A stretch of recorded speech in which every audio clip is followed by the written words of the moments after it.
Well, it's that time again. It's the feature that the world is saying could rival Monkey News one day. Ready? Oh, what's he written today?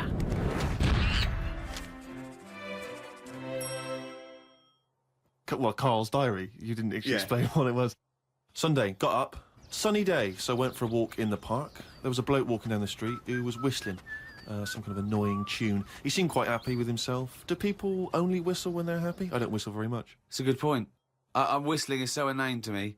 But yeah, it's sort of like going, I'm content. It really is that thing that if they go, you go, well, Mr. Mellows, I'm afraid we've got some bad news. Not only has your wife died, but you've lost the house. Thanks, Doctor. Wouldn't happen, would it? No, you don't right, whistle when yeah. you're sad. The other place you hear it, of course, is changing rooms. And that's men going, I'm whistling, so I'm not looking at your cock. How could I be? I'm concentrating on whistling. The lake was frozen over where I was walking. The ducks looked worried. They were sat on the edge of the lake waiting for it to melt. Were they, Karl? Yeah, we just sat there looking, sort of going, oh, what's going on? I don't know. How long is a duck's memory? Because I wondered whether they're going, this doesn't seem right, but I don't know why. I asked Suzanne why ducks don't use their wings much. They seem to walk and swim more and don't bother using their wings. Suzanne said she had to call her mum and dad, so I never got an answer. The old excuse. Yeah. Suzanne, oh, I can't talk now, Karl. Gotta phone my mum. There was a marathon-type run going on in the park. It reminded me of the time when we were moving flat. It was the day of the London Marathon.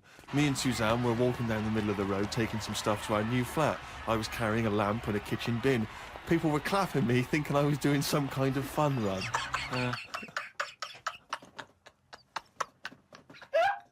Why were you walking on the same route? Because it was when we lived on the Docklands. Oh, brilliant. There was no other route. The flat was just about 100 yards down the road. They're going, look at the bloke with the bald wig.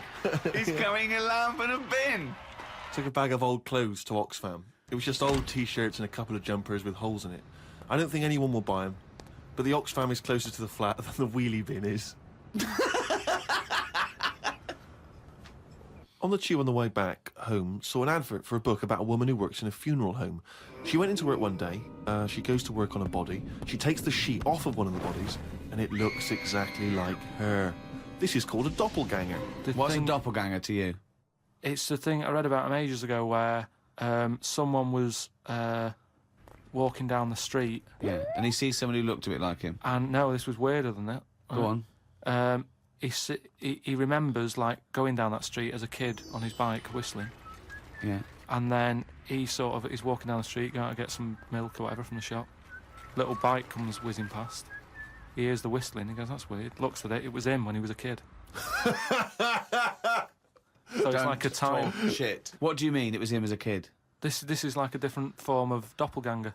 It's just... Well, it's impossible, it's rubbish. Some sort of time thing, isn't it? No, Just it's not even that's impossible, so don't It's worry just some about kind it. of time thing, Rick. No. Yeah, just it's some something kind you of time read thing. again on the internet, or it was a short story, or something someone told you. On my walk back from the tube, I saw a jogger who was pushing a pram at the same time. The kid looked terrified. Got my science book out. It said that the static you get on the telly when a channel isn't tuned in properly is radiation that is still knocking about from when the Big Bang happened. I thought about the Big Bang and wondered if it was really a Big Bang or did it just sound louder as there was no other noise to drown it out. Good point, isn't it? Karl's diary, Rick, never ceases to amaze. Oh, well, it's that time now. Yeah? It's the big one. Oh, chimpanzee that monkey news! Right, there was this Monkey? this fella, right, who he had a problem with his eyes, right? Yeah. So he goes to the doctors and he goes, oh, I've got a problem with my eyes. And he goes, yeah, they're bad then, right? He goes, it was in America, you know, like how you have to pay for medical stuff and all that. Mm. And the doctor said, oh, if I fix them, it's going to be like 10 grand, right? Mm. He's like, but I haven't got the money, doctor. He goes, well, I can't help you then. You know, there's a lot of people with bad eyes like them. Can't do anything for you. Mm. So he's going, oh, it's getting worse. I can't do anything. So anyway, so he goes home. Is that the price of human eyes, is it? So he goes home, he's looking in the paper, right? And he sort of sees in the adverts at the back. And there's a little advert there saying cheap doctors, right? No, bollocks. Oh, no. No. So he's thinking, oh, maybe that's what I need, right? So he calls them up. Woman's there. She's like, wait, what can I do? He goes, I've got bad eyes and that. She says, oh, come in tomorrow, we'll sort them out. She's like, brilliant, I'll see you then. Right? So he goes down there and he says, right, you know, I can hardly see. My eyes have got in really bad state and what have you. Right. Need to have them sorted out. I don't know what you do. Whatever you do, Right. I need Now, doing. his eyes are so bad, can he see the doctors? He can... Not really, Can't sort really- of he's squinting squinting. and that. But, you know, so he's like, do I need to see the doctor to, you know, have a word and tell him what problems? She's like, no, don't worry about that. Don't worry about just, it. No, I'd be comfortable if it's a... just you know, just let me inject you and we'll knock you out and we'll get on with it. And it's on, like, get the well, doctor in. Can I just tell you something about chimps as well, just before you continue? Go on. You know, they don't have opposable thumbs. Now, which is why what- are opposable thumbs useful, Rick? Well, to grip something, to do anything like, you know, even simple stuff like writing, so let alone surgery. So without an But opposable can I just thumb- check now? Go on. So if I was a doctor and I was doing any form of difficult surgery, would I need opposable thumbs? You'd need opposable thumbs To be a doctor, And I without think. you couldn't do anything. You couldn't. Thanks for clearing that up. Because the opposable thumb allowed something in our evolution called the precision grip. Right. So without that, you couldn't do anything. I'm just glad they've got that cleared up, thanks.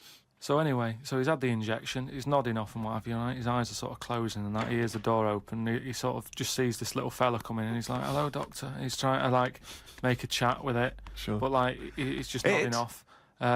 No, just... Oh, he he's never or she, called a or doctor. he or she. These people have done 7 years medical Deeply training. respected people. How could you call it it? So anyway, he thought, oh, it's weird he didn't answer, but, you know, doctors can be quite moody, you know, they're highly intelligent, they don't need... Especially little airy ones. Well, just idle chit-chat. There's no room for that, do you know what I mean? It's like, I'm here Yeah, to do a job. oh, yeah, but you know, if I'm going in to have my eyes done, I want a little bit of idle chimp chat. So anyway, time passes, right?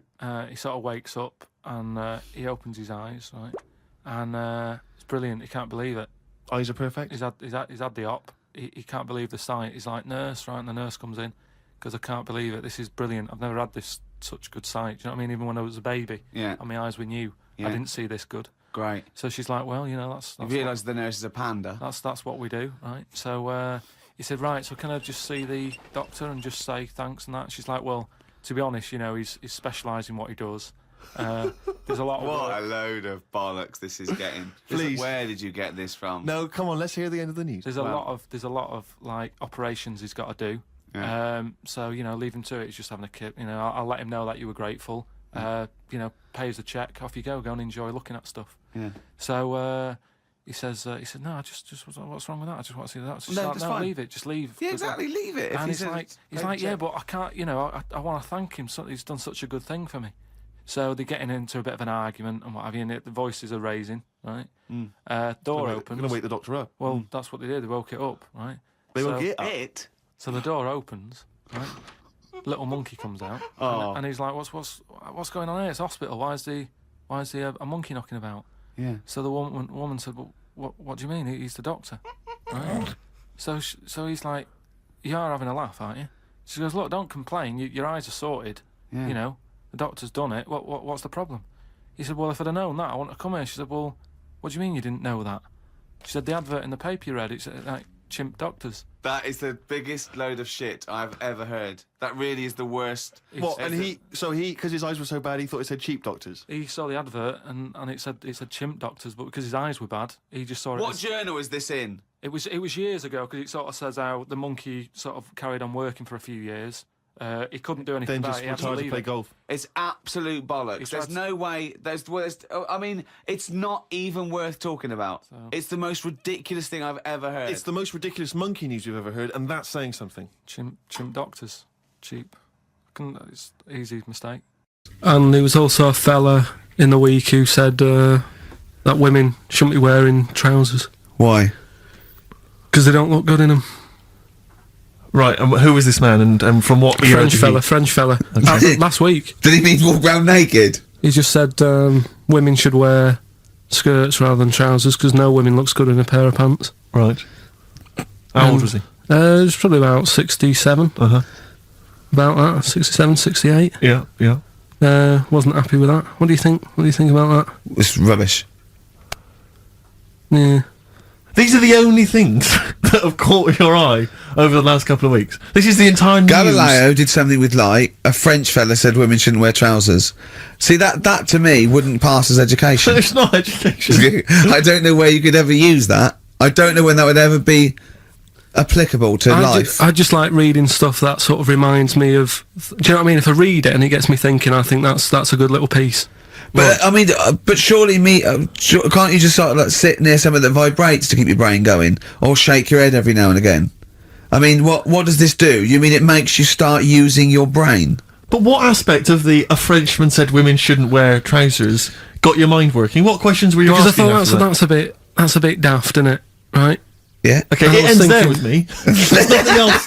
There's nowhere else for me to go on that. He closes Your the mind's gate. still worrying.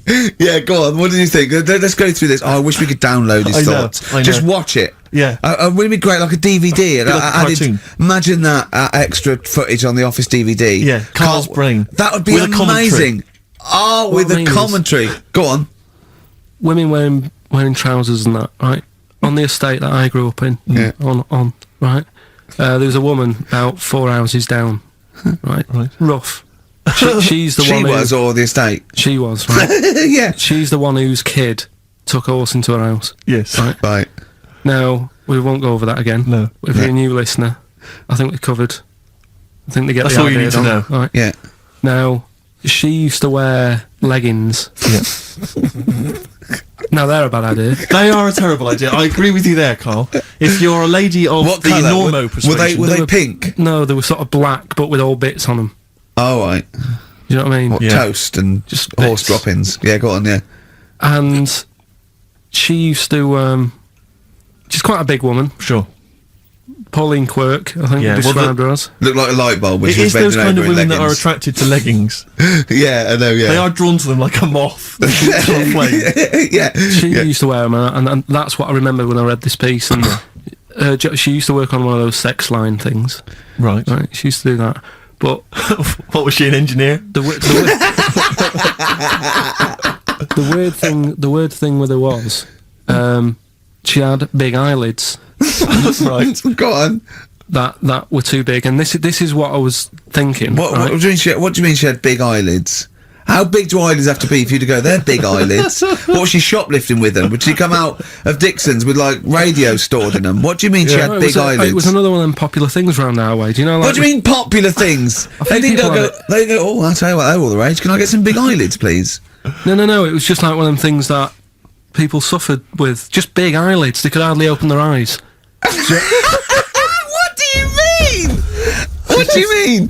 That's one of the popular things round where I grew up. People had big eyelids, they could hardly open their eyes.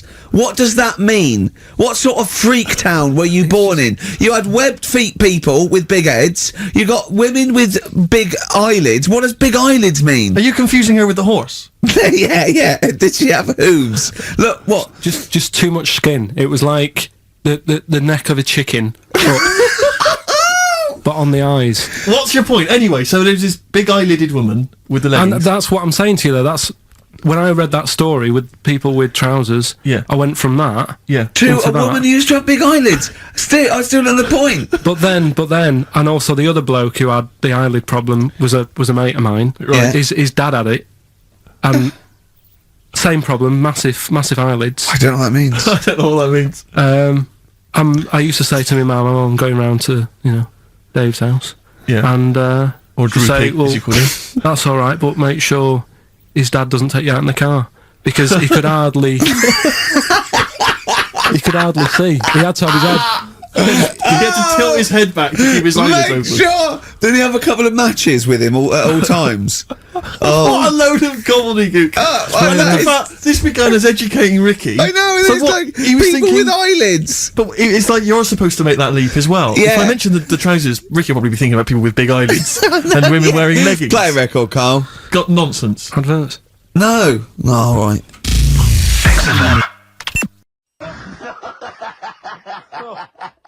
Oh dear, no, this is quite a nice email from Paul. He says, let Carl know that I have a Chinese friend called Oi. Imagine the confusing and amusing situations we get into. We're out and about in busy Soho. Is his surname come here?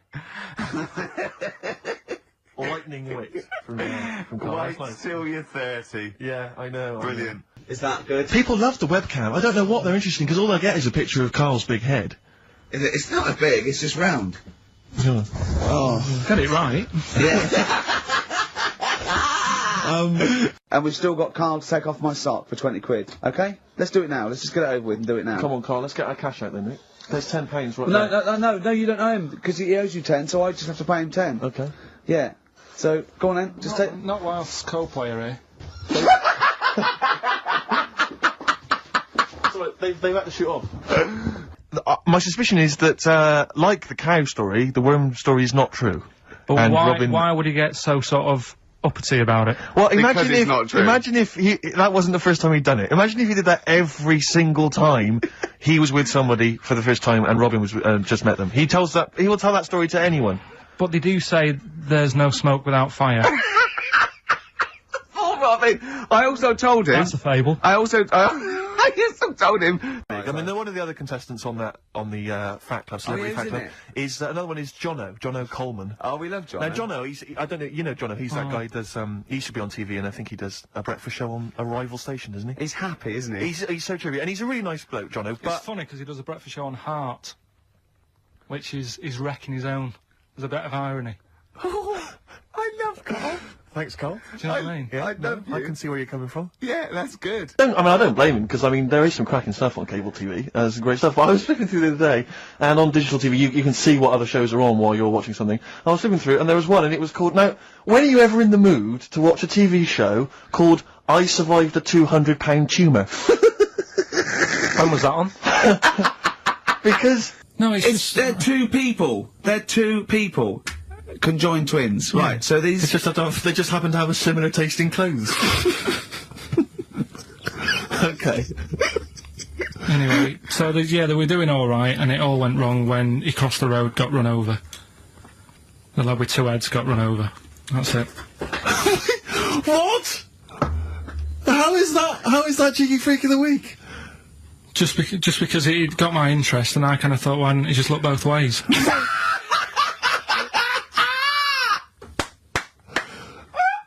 I'm intrigued to know how you... wasn't he looking both ways?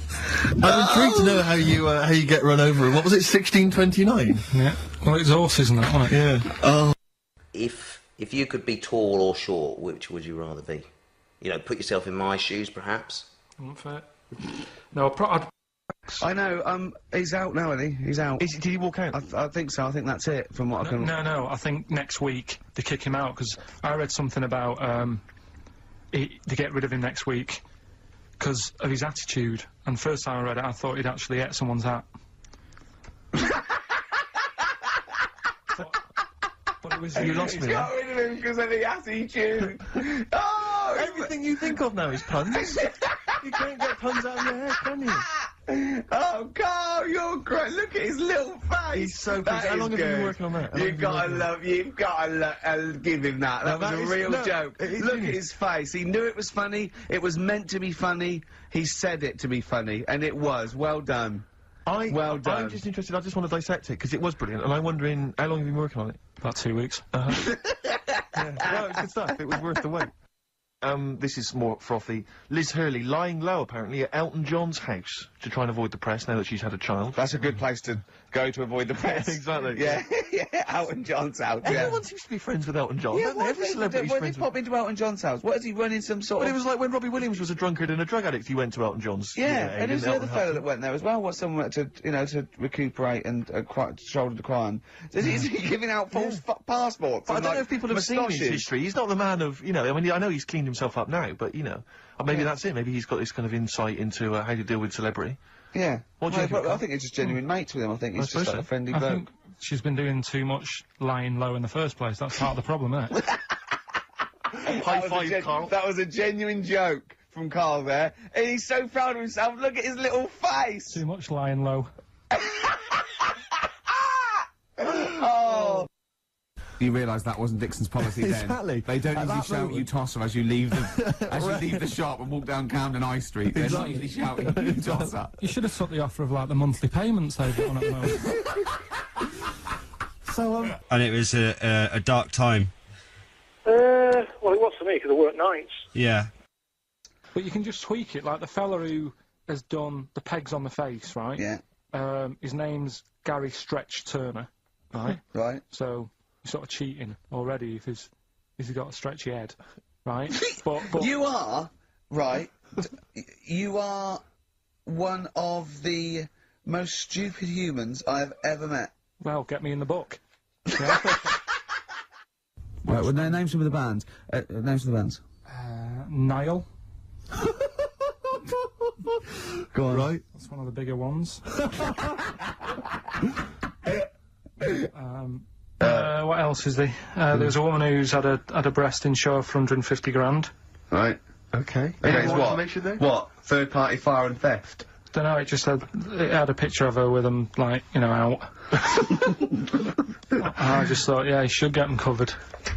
He's done another real joke! Brilliant, that's a proper joke. He's done, look at his little face, he smiles. I'd like to see you on one of the sort of TV panel games. If they could bring back sort of celebrity squares, Yeah. it'd be amazing as the centre square. Oh, that would be Wouldn't that be incredible. extraordinary? Sorry, does Barbara want her face being there? No, I'm just saying if that's what she's into, then I don't She's mind dead. popping. She's dead, yeah.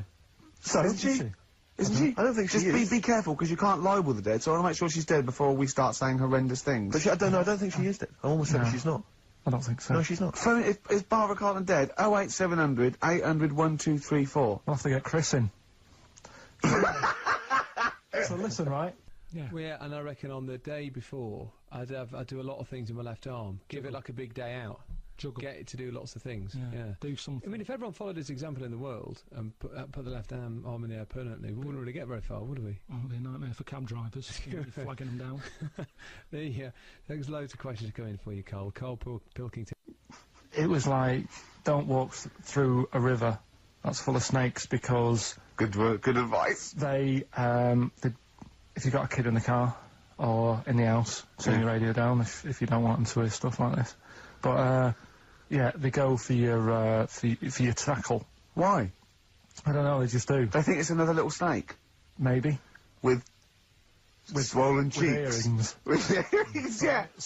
Or an anaconda in my case. With one eye. Put new grout in, they look as good as new. Thanks, Anyway, time for the news. He knows the format of Five Live. Thank you, Karl. Bye-bye. No, I think we came second. This really tarty girl who did Madonna like a virgin, and I thought, yeah, right.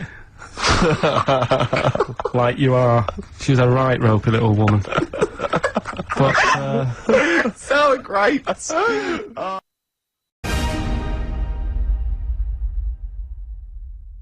I had an injection to sort of protect me from dirty chimps. Learn English, all pulled together. Anyway, what was my point? In a few words, your gut reaction. Yeah, Your gut reaction isn't wise, because it still hasn't settled since all these places. I don't think that's going to have a clue. Right. A little bit of a blob with a head on it. I mean, really weird looking stuff that you go, I don't know what it's doing in the world. In the end, they ate one. Oh, God! To be quite honest, I thought it'd be a bit more virile. Even though he's 23, his penis is actually 102. Why did he have that put on? Why did he have it put on? Is this any use? I don't know what this is. No, nothing wants your penis. You'd be surprised. Honestly, there's some weird stuff out there. Now everyone's saying to me, you've seen the Amazon? That's amazing. Well, how come the stuff that lives in it doesn't want to live in it? He'd rather live in my knob than live in the river. So you're telling me that I'm meant to be lucky? That's what I'm saying. Nowhere's safe. Bring Suzanne, your girlfriend, back anything from this trip? Yeah, I got her like a turtle like you blow into its arse and it makes a tune, but she hasn't played with that.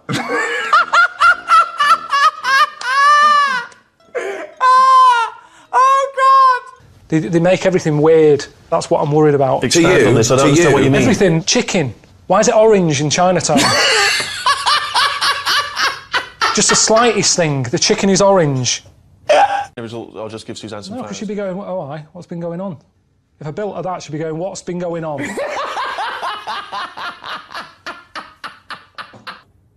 Are they the oldest thing on the world? I told you, he needs an absolute. They've got that there every day when they leave the house. They see it. Yeah. Oh, it's there again. Sick of seeing it. It's like a pylon to them, that. You get sick of it. Oh, hello, Dad. I haven't been there for a bit. Oh, what are you talking like that for, Carl? How's Suzanne? I'm not with her anymore. What is? Don't look. If you're going like that, that's more of a worry. If you're not happy looking a knob in the face, there's something wrong. You should be comfortable with it. Just there you go. It's a good rule of thumb. I learned that babies in China, a lot of them have square heads. Right, go on. We're going to kill this kid if you don't give us the 5 million. How can We're you call getting him a sick kid? of him. Why? What's he doing? He's just shouting Congress tart. Give him the money. Give us the money. Okay. I wouldn't have got him to call you, actually. There's no way. There's no way. So to be a Hell's Angel, you've got to shit in your pants. Of your mum giving you... So shit in your pants and keep them on for a week. So, yeah, my dad said me Auntie Nora could have joined then. But, So, Oh, fuck me. You are the strangest man on the planet. I haven't been to China. Thank you. Good night. See you later. Oh. Done. Carl, have you ever seen the programme Inside the Actors Studio? No. James Lipton interviews famous actors and gets words of advice about, how they work and how they act. But at the end, he always asks a series of questions, which is based on a French series of questions that a guy called Bernard Pivot used to give people when he interviewed them. So I'm going to ask you some of these questions. Just interesting to see what your response is. And, answer them quickly. You don't have to think about them too much. What is your favourite curse word? I don't think I've got one. Knobhead. That sums everything up, and I think it's... But you wouldn't call your nan a knobhead, would you? What would you call a nan? Well, knobhead's all right, isn't it? Because she sort of gets it. It's one of them things that everybody understands, but it's not too offensive. Right. What a knobhead. What would you do, though, if you were swimming, right? It was a nice little thing, you're on holiday, right? And there's this octopus there, and you're going around, right? And you just see it start spitting at you, poison. What would you say to it? Well, it's too late then, isn't it? And I'd kick it. And I'd say, you knobhead. I would... but what's the point? What's the point in getting annoyed now? Because it's done its stuff, hasn't it? I don't know why you'd kick it and call it a knobhead under the water. What is this octopus thinking? Oh, God. Oh, okay, you fucking eight-legged shit. I'm not bothered. I don't know what you're saying. Fucking cunt of a mollusk. I just spit at you again. It's not bothered. You slimy little fucking boneless wanker. This is why the face Are you is still good. talking to the octopus?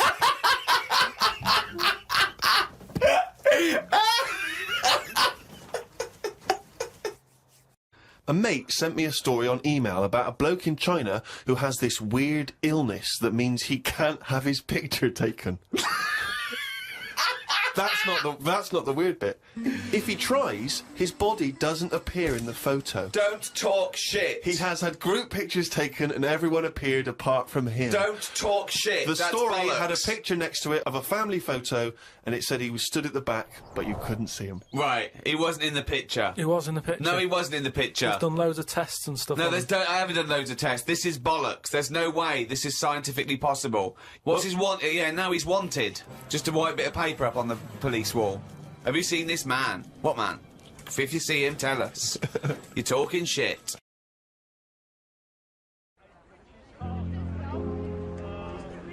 All right.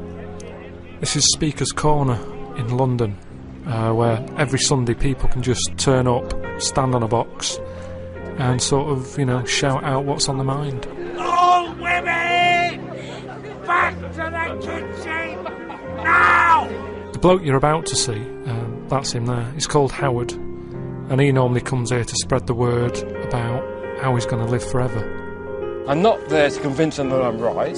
They can go away and think I'm a complete lunatic for all that matters. Ricky told me about him ages ago, and when he said he was bringing out a DVD called Fame, I kind of thought, you know, it'd be an ideal opportunity to meet up with Howard and have a chat with him because, you know, fame, I'm going to live forever. Sort of works, doesn't it?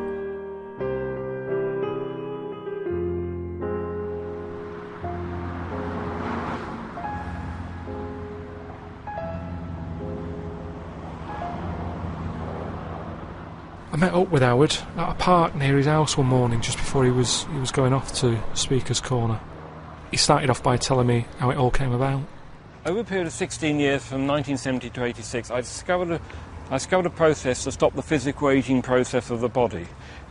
As I say, it took me about 16 years to work out. Now, what I discovered is that everybody's mind operates within a standard framework, and you go through the process of life everyone's familiar with. You know, you physically age and die. Well, I found a way, over a period of 4 years, I say from 82 to 86, approximately, where it's possible to pull one's mind out of the standard framework into an alternative framework, and within that alternative framework, the physical body doesn't age. But have I got this as well, or is this just unique to you? It's unique to me, yes. So even though you're telling me I couldn't... No, there's certain laws operating in the universe that only allow one person to work it out, so it only applies to me, so it's not transferable. Because often people get disappointed, but they don't seem to realise that that is the situation.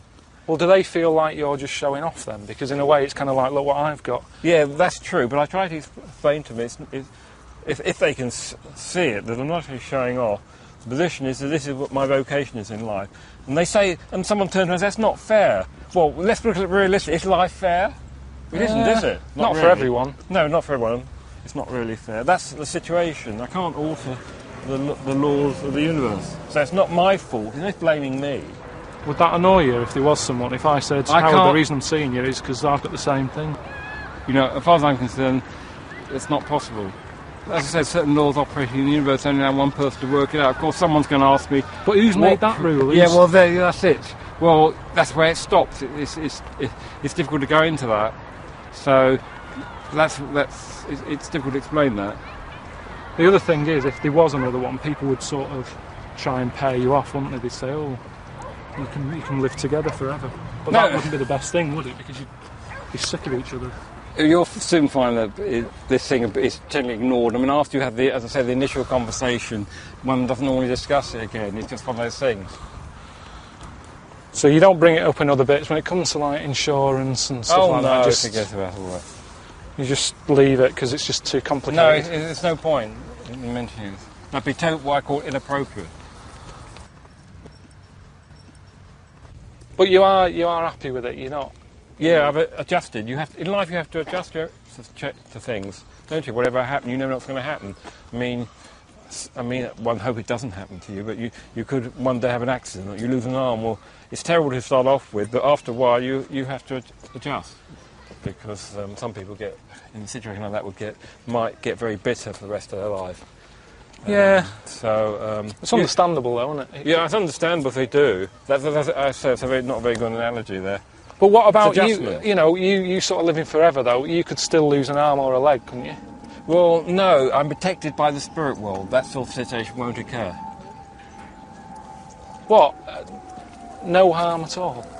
You can't... Within reason. I mean, obviously you can get a cold or things like that. But you can't lose a leg, or...? No, that's impossible. What do you mean? Well, I'm protected by... See, people think there's only one world, the physical world, but there's two worlds. The physical world and the spirit world. I'll still be in the physical world, whereas you'll be in the spirit world. But doesn't that annoy you, because you'll never get to see the spirit world? Well, it is possible. Some people have seen glimpses of the spirit world before they physically die. There's something called near-death experiences. Yeah, I've had that. You have? Yeah. Oh, It was on an ice pop. Oh, I see. That went down the wrong way on my throat and I was choking, and my mum had to give me that fireman's thing where they, get air to you, squeeze you around the belly. Oh, I see. But I didn't see anything. I didn't see like a person standing over me saying welcome or whatever would happen. I see. Very good. So was it an uplifting experience? It's horrible. I'm sure it is, well, they are. So I always say I want to live to be about 74, 75, and then I reckon by that point I'll have had enough, I think. You think? Oh, dear. How old are you now? Well, see, now let's make clarification, because you're talking about age for a minute. See, in this alternative frame, I won't age. So I won't get any older than I am now. What, in terms of the way you look? Physical, yeah. Now, let's see how old when it's... My body stopped aging in 1986, so that, now I'm 42. You're 42. So birthdays, in effect, they're a waste of time to you, aren't they? Because it doesn't mean anything. Well, do they mean anything to you? It just means I'm getting a bit nearer to dying. That's how you perceive it. Well, Some yeah. people like celebrating their birthdays regardless. No, I don't. So what do you do for a birthday? I mean, is this sort of an in-joke with your friends? And No, it's just someone might send me a card and that's it. I mean, I'm not too concerned. You know. No, but do they joke in it? It's like, here's another one. No. If I tell people about my vocation in life and they want proof, I normally don't give it because I'm not there to prove anything. I'm there, my mission is to tell people about it, anyone who's particularly interested. I'm not there to convince them that I'm right. They can go away and think I'm a complete lunatic for all that matters. I'm not worried. Do you think they'll start listening more when you're a lot older, because then they'll go, oh, he wasn't joking? They might make a joke later, but they might have died by the time, you know, it doesn't really matter, does it? I mean... I don't know what matters. That's kind of... I just bumble along, that's what you do. You're born and you try and get on with it and you try and enjoy yourself. But everything, you see, everything in life normally comes to an end, doesn't it? So it's hard to get your head around. It's like when people say the universe goes on forever. You go, oh, don't talk about it. Well, so what? If it does, big deal, so what? Well... It doesn't affect you. No, but it's weird. You can't get your head around it, can you? Because everything's got a lifespan normally. Well, we always think everything has a beginning and an end. But most things do. Something, yeah, but... Tell me something else apart from you that is going to be on this planet forever. Well, there's the Earth, isn't there? Yeah, but it's always been turfed and that, isn't it? Yeah, well, that's about it. All you're doing is having an haircut. I'm talking about, like, something that lasts forever, that you don't have to do anything to. There's nothing. I don't think there's anything, to be quite frank. A tortoise, that is the only thing that you sort of think lives for ages. But even if you go to places that you're in danger of being kidnapped, you're meant to have a code word. So that, when the people who've nicked you call up the London office, they go, we've got Ricky, Steve and Karl here. Right. And the London office go, yeah. Give us your code word. Well, at the time, it was Congress tart. Congress tart? How are you going to slip that into a conversation? No, you don't slip it in. They've got a bag over your head, gun to your head or whatever, tell them you've been kidnapped, and you go, Congress tart, and they go, bloody hell, he's been kidnapped. Before you know it, the A-team's coming in. Right. So, ring. Hello, Karl, mate, how's it going? Congress tart. What? Congress tart. Rick, who's on the phone, mate? It's Karl. He said Congress tart, so he's definitely been kidnapped. Who are they? What do they want? Right. Who am I talking to now? Because them. Ask them. What do you want? He's asking what you want. Well, there's no one here to do that bit of role-playing, so maybe you should tell me what they're saying. They said, they just said they want to use me as bargaining power. But what do they want? What do they want? We'll see if we can... But what do you actually want? Oh. What would they want? Is it money? Give them money. Okay, money. 5 million pounds. Too much. I'm not spending that sort of cash. I've worked hard for this. You don't do that. I'm not spending that cash. You see, this is what worries me. I'm not spending 5 million to get you back. That's what's worrying. No. Because that's what would have happened. Can't we negotiate? Put them on. Yeah, here's Ricky. Right, you've got to play him as well, then. Hello? Hello? Who's that? Never mind who it is. Where's me 5 million? Can't afford 5 million at the moment. We're going to kill this kid if you don't give us the 5 million. How can We're you call getting him a sick kid? of him. Why? What's he doing? He's just shouting Congress tart. Give him the money. Give us the money. Okay. I wouldn't have got him to call you, actually. There's no way. There's no way. Okay, let's have a break. Oh, God! Oh, God!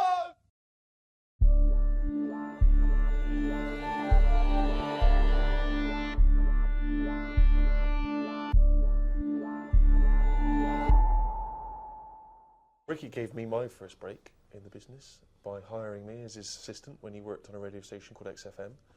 Yeah, I'm ever, forever grateful for that, and a number of other reasons. Bought me a sandwich once. That sounded rude. No.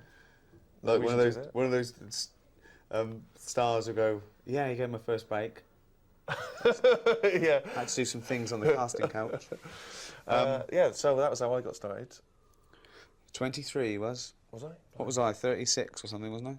I can't have been 23. I think you were. Yeah. Looked like a really gangly adolescent who just grew too quick and no one could do anything. 25. You weren't? Well, we known each other about 12 97, when were you born? 74. What does that mean then? All right, shut up. There you go. Boring. And my first break probably was, working at XFM. I got a job and they said I could have an assistant. That First was me, CV. as mentioned before. First CV that came through, I said, yeah, it'll do. Karl was working on XFM also.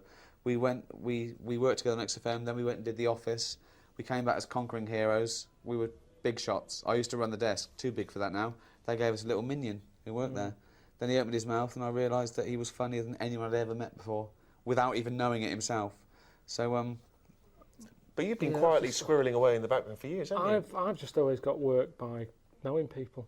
I've never I've never got a job through an interview. It's always, even at Cordon Bleu, it's because my mum worked at Partners next door. It was like a stationery shop. And I love the way you say Cordon Bleu, like everyone's heard of this place. Like everyone's going, oh, Cordon Bleu. No one loves the world. It's like, I think Summerfield bought it. It's a fridge shop. Well, not fridge, like chickens and stuff, frozen foods. And my mum said, I think I can get you in there. She was connected. She was like the Godfather. Like the mafia, yeah. I'll get you in Cordon Bleu. How? It's next door, isn't it? So, there's a notice in the window. People need it. Yeah. What are you thinking? Just go along. I said, why? What's the intel? Just they said, need any idiot. I said, I've got one of them. Yeah. Went along there, got sacked, didn't you? So any advice really to any kind of aspiring people is know people. That's your advice. Definitely or what's next door? Where do you live? Where do you live? What do you want to do? Where do you live? Next to a chippy. Should be a fishmonger.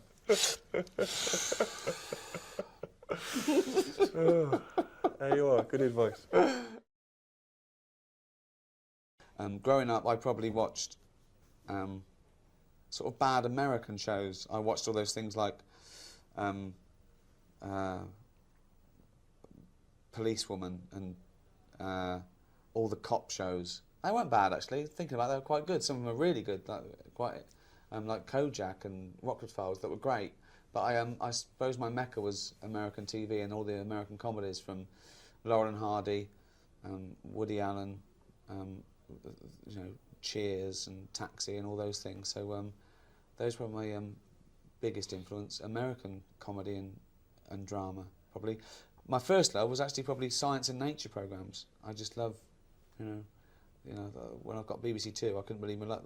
Things like Horizon, and now I watch BBC Four, it's probably my favourite channel. I watched a lot of comedy, classic comedy, British comedy, Monty Python and Tony Hancock, all that stuff, all the classic 70s stuff, Fawlty Towers.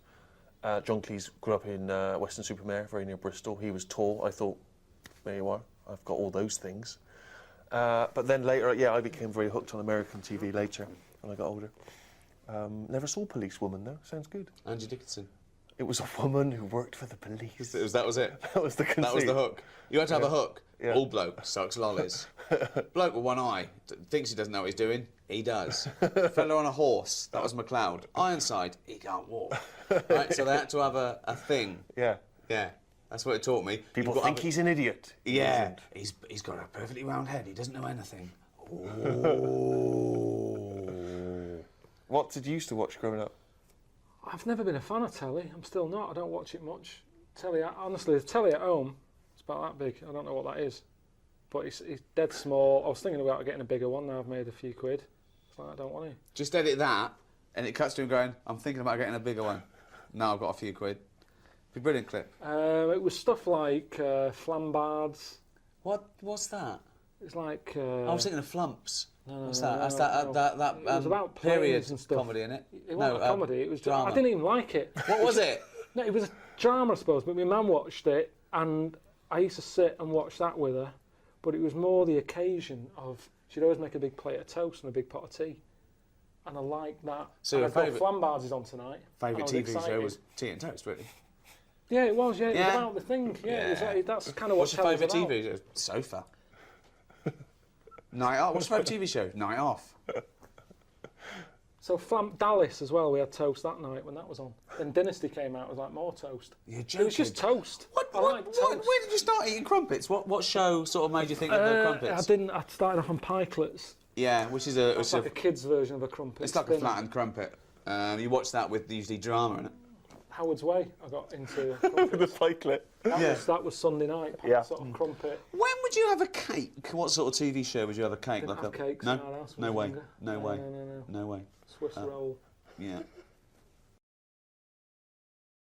Write about what you know, be original, and there's no rush. See, I'd say do stuff about what you don't know. That's what I'm doing. Interesting. Brilliant. I'd say do it for the awards. Oh dear.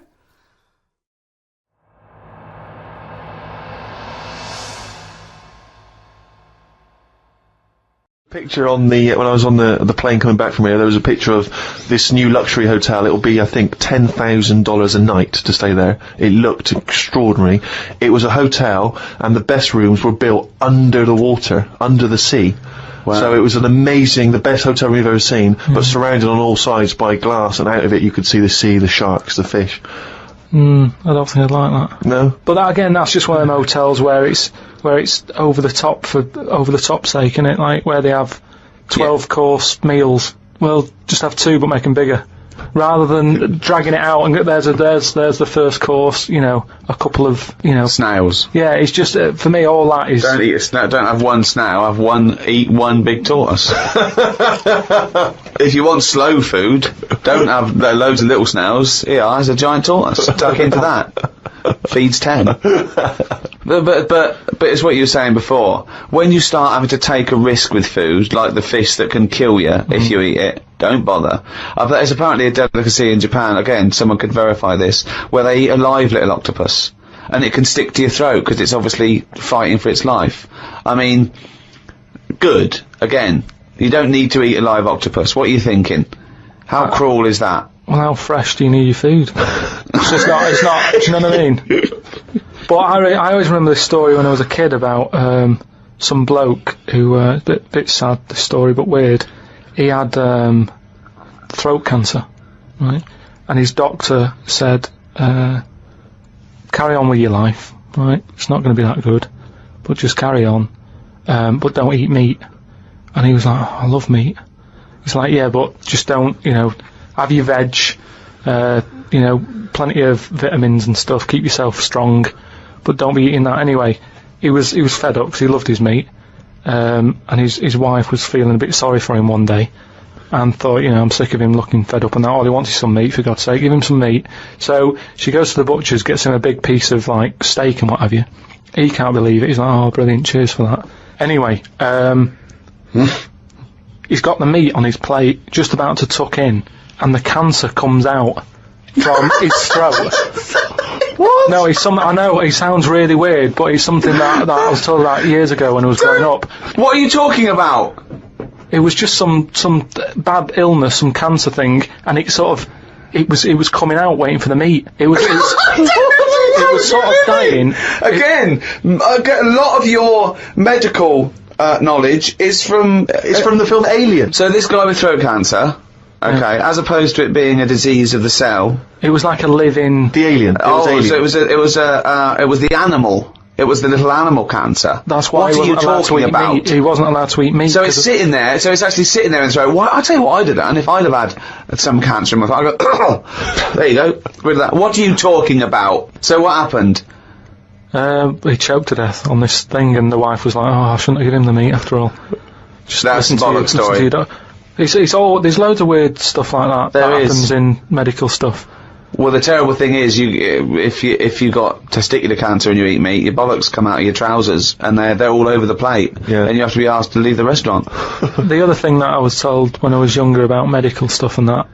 Who's telling you this stuff? My mum told me about it. Jeez. Because she always says to me dad, because he has too much meat, and she's always like, you know... Remember the fellow with the... the troll in his throat. But, me gran, she had something wrong with her eyes. And they sort of took them out, and they were just dangling on her cheek, and she could still see through them. They were operating on her. Oh, yeah, you would have, yeah. They sort of say... No, she wouldn't have been conscious, though.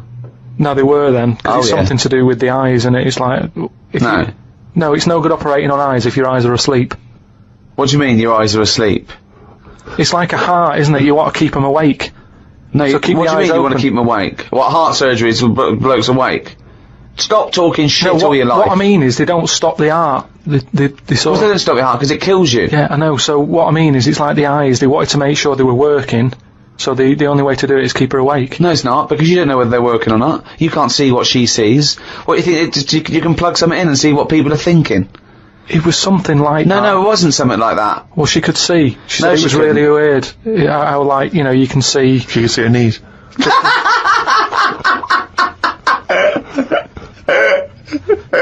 That is bollocks.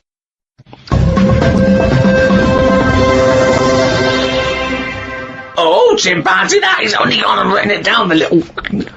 That's the jingle for Karl's diary, excerpts of which we read each week. Get straight into it. A band from the Conga have won the Best Newcomers in a Radio 3 competition. They use pots and pans for instruments. It says that the Conga is a poor, sad place. So why do people do that happy dance at the end of parties called the Conga? Right, one is the Congo. There's no place called the Conga. They come from a place called the Congo. Where do you come from? Okie dokie. It's a terrible place that we don't know whether to put our left leg in or our right leg in. Sometimes we shake it all about. We're not sure if we should. But, Conga! Fucking hell, you're such a... Went into the gadget shop today. It's full of stuff that we don't need. Gadget used to be a good word that made you think of James Bond with all his gadgets. The best thing I could find in the shop was a clock that ran on potatoes. We are definitely going backwards. I agree. Well, who cares about that? You know, a little electrical impulse, so what? Had a night out with old schoolmate. Found out about more of the other lads I went to school with. One is living underground. What do you mean living underground? Not like a mole. Do you mean he's got a basement, or do you mean he digs a hole every night?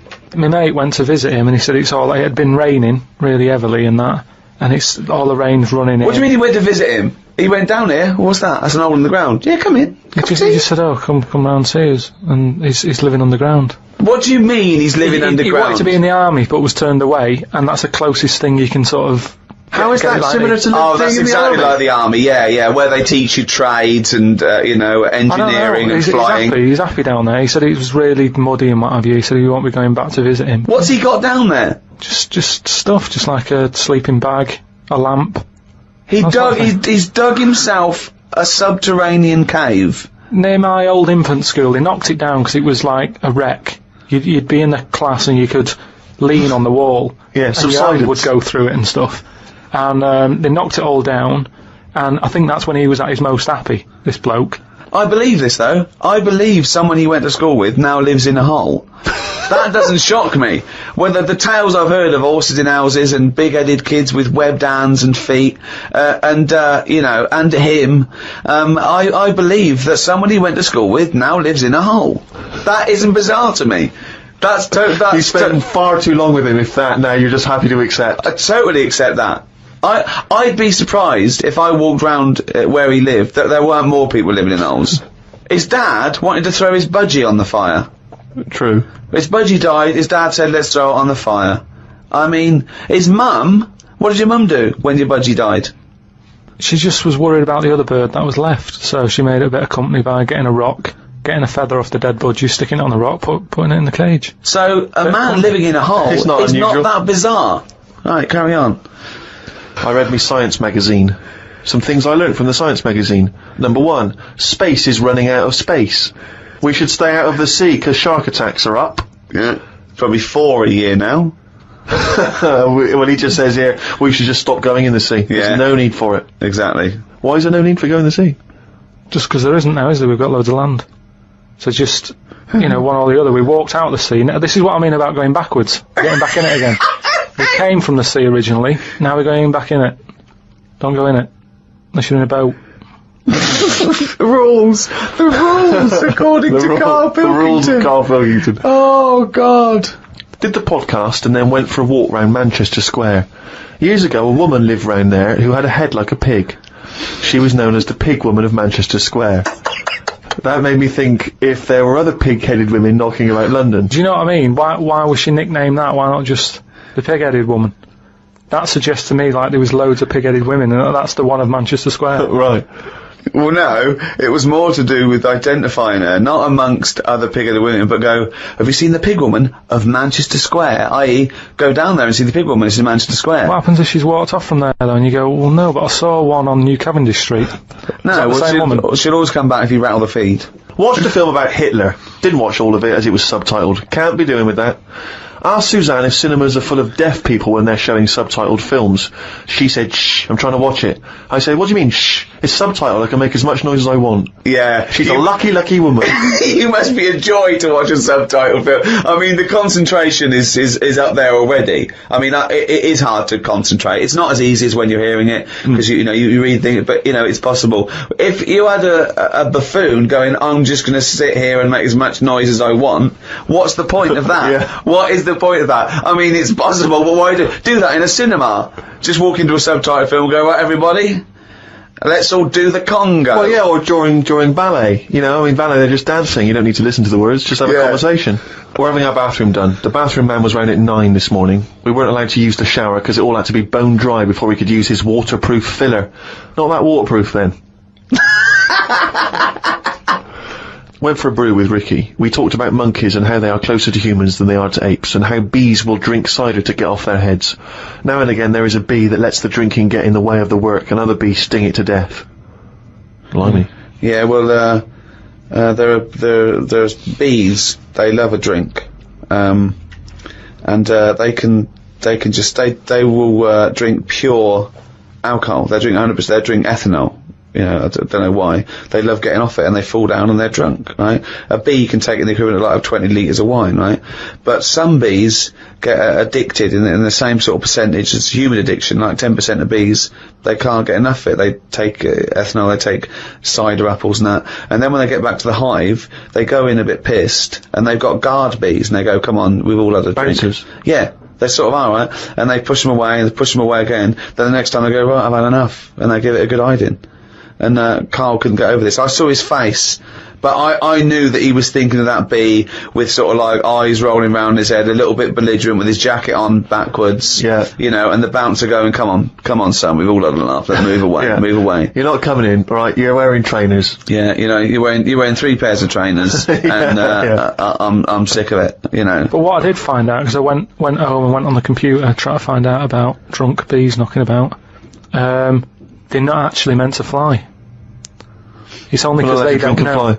Well, no, but they're if they were told that you're not actually designed to fly, they wouldn't bother. No, this is that thing that goes around that aerodynamically, on the face of it, looking at the size of the wings and the body proportions and everything, that it's a surprise that they can fly. Okay, it's not that no one's ever told them they can't, and as soon as someone tells them you're not meant to fly, they all fall out of the sky going, oh, what are we doing? Like in a cartoon.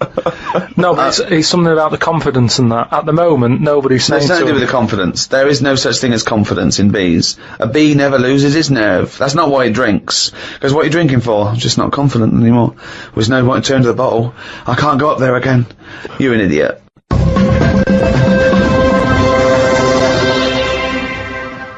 Well, it's that time, isn't it? What?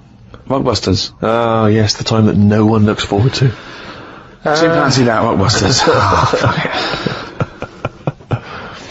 Right, so, gave you 3 clues last week, 3 cryptic clues. some initials of a band or an artist. You emailed in. Rob Harding got it right. Oh, nice work, Rob. So well done. The 3 clues. The first one was RP for the initials, and the clue was steal that woman's flower. Right. So that was a cryptic clue. The answer there is Rob Plant. Rob Plant. I don't know who that is though. There's no artist called Robert Plant. That's like Robert Plant. Robert Robert Plant. Yeah, but is you his don't name. say that. You sort of go, oh yeah, I'm into No, you do say it. Have you got the, it means the like album by Robert Plant? Yeah, Robert Plant. They wouldn't go what? I don't know. I don't know. Plant. Are you saying rubber plant? The second what are you one, saying there, Carl? Though the second one was. It doesn't work. The initial was B, and then that was keep whacking the cooker with a stick. Right. Yeah. Didn't have to be a stick. We pointed that out. Just keep whacking the cooker. Keep whacking the cooker. Yeah. That was B. That was beat oven. Beat oven. I don't know who that is either. Is that a group? Beat oven. Is that the Beatles? Who's the Beat Ovens? Classical sort of stuff. Beethoven. Beethoven. No, you said beat. Again, they got it. Hold on, wait a minute. Just saying though. They got it. It's bollocks. Rob Harding got it. No. Beat oven. Yeah. It's not Beethoven. They got it. Do you understand? The last one, the initial was M, right? I just want to know who Robert Plant is. Don't be worrying about Robert. No. Because it's not a name. He's not the one in Led Zeppelin, is he? So M was the initial. The clue was Venice. It's all water, isn't it? How would you describe it? There's hardly any land, right? So canal. If there's hardly any land, right, it's more water. What sort of water would you get, right? Wet. And then what? Wetville. No, but just like water that in Venice. What sort of water is it? It's sort of muddy. No, not muddy waters. No, but how would you describe Venice? What's the If there's more. But what's the initial again? M. If there's more muddy waters. If there's more sea than land, what would you say? Would you probably say there's sort of more of it is sea, isn't it? More is sea. More is sea. More is sea. More is sea. More is sea. So that's the answer. I don't know who that is. Who is that? More is sea. Morrissey. So well done to. That's the worst one you've ever done. Well, it's ridiculous. That's the worst you've ever done. It's ridiculous. More is sea. Right. If they're that shit, don't do it anymore. So well done to Robert Harding. He's in London. Right, this week's there's another 3. Oh so, God, we haven't even come to this week's. I forgot. Fuck, this is the last time we do this. Monkey News back next week. Oh. No. Yeah, well, this is shit. This is pathetic. Really, it's making you look a bigger moron than you are. More is C. Robert Plant. They don't fucking work. Let's do Monkey News. They're getting them right though. It's a bit of fun, isn't it? Bit of shit. Right. The first one, the initials ND. Right. ND. Who is it? You sing songs on that. Right. ND. The clue, that Jamaican fella doesn't want anything. So you've got to sort of imagine, oh, why is it a Jamaican fella? Yeah. Right? That Jamaican fella doesn't want anything. ND. Second one, the initial is E. I ask him to pass me the ball by using their head. Right? It's a band or an artist again. I ask him to pass me the ball by using their head. And the last one, TR, the initials, TR.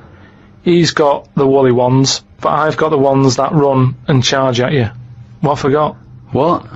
He's got the woolly ones, but I've got the ones that run and charge at you. So what I forgot? And what's the... TR for the initials, right? Email in podcast@rickygervais.com. We just pick a winner, sing you some stuff. That's Rockbusters. Right? Well, that's end of another half hour of...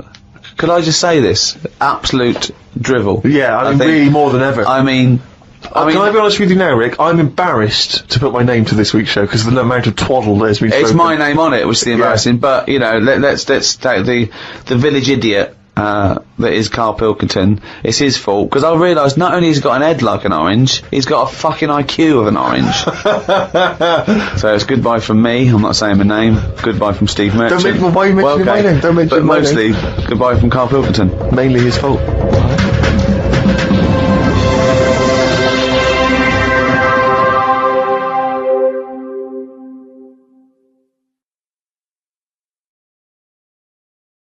If you get, I mean, I think I read that like a big chunk of ice fell off one of the ice, what do you call them? Caps. Ice caps. Something like that. I think they said it's the size of the Empire State Building or something, it snapped off and went into the water, and it's melted. And they say, oh, it's bad news, you know, that something that size is melting. But the way I look at it, if something that size falls into the water, it's like a big ice cube, and it's gonna freeze it up again. You with me? Not really, Carl. Go on. Right, you get a giant ice cube, the size of the Empire State Building, stick it in the water, it's gonna make, it's gonna stick back on again, isn't it? Well, no, only if it freezes up again. Yeah, well, it will freeze up. The water's gonna get cold again, because you've just put a giant ice cube in the water. So when you put an ice cube in a drink, the drink doesn't freeze, does it? No, the it's ice not. melts. If you put one the size of an Empire State Building in your glass of Jack Daniels, it's gonna make it freezing. It's not going in a glass of Jack Daniels, it's going in the ocean. I know, but you see, I'm using my fables, imaginary world. Use your brain instead! This is a bit of a bigger issue. We're always making more and more stuff, right, in the world. You know, big buildings, big planes, big boats and that. Will we ever get to a point where all this is too heavy for the world to handle? Right, what error has he made there, Steve? What physical, scientific error has he made there with that question? I can't begin to explain it. Carl, we're not getting the rocks from other planets. It's already here. It's like having a big pile of books in a room and then moving them over to the other side of the room and build a thing going, oh, can the room take it? I'm building a lot of things out of these books. What about plastic? Where's that come from? Other chemicals that existed on the planet. Yeah. Do you see the point? Hang on a minute, though. What about a little tree? You plant that as an acorn, it grows, Rick. That's bigger, that's more stuff. Yeah. Don't listen to him, Carl. He's patronising you. What about acorns and that, though? Right. They grow from minerals and proteins already in our atmosphere or in our the mass of Earth. What about a cat, Carl? Right, you get it. It's a very tiny kitten, but it grows up and it's bigger. Carl, he's doing it on purpose. Elephants, they're very small to begin with, but they get bigger and bigger and bigger until they get heavier and heavier. Mind you, dinosaurs have gone. You know, but you, but you know, these are milestones in human evolution. The opposable, the forward-facing eyes, the upright. These are massive things in taking us out of the animal kingdom. And one day, Carl, you'll walk upright. But what do you mean about eyes facing forward? You mean before we got here, there was people whose eyes were looking in their head? I don't understand. Is that what you mean? No, because when we got sort of binocular vision. Do you know Anne Frank? That's all I know about Anne is. There's no point pretending that I know stuff. Yeah. Right. Tell us everything you know about Anne Frank. She was in a cupboard. Yeah. What else? If she didn't do that, I wouldn't know about her. Seriously. That's all I know about her. Yeah. So what did she do? But how do you think we know about her cupboard because of her book, don't we? But hang on, what in the bigger scheme of things? Why was she in a cupboard? I don't know. Right. I honestly don't know.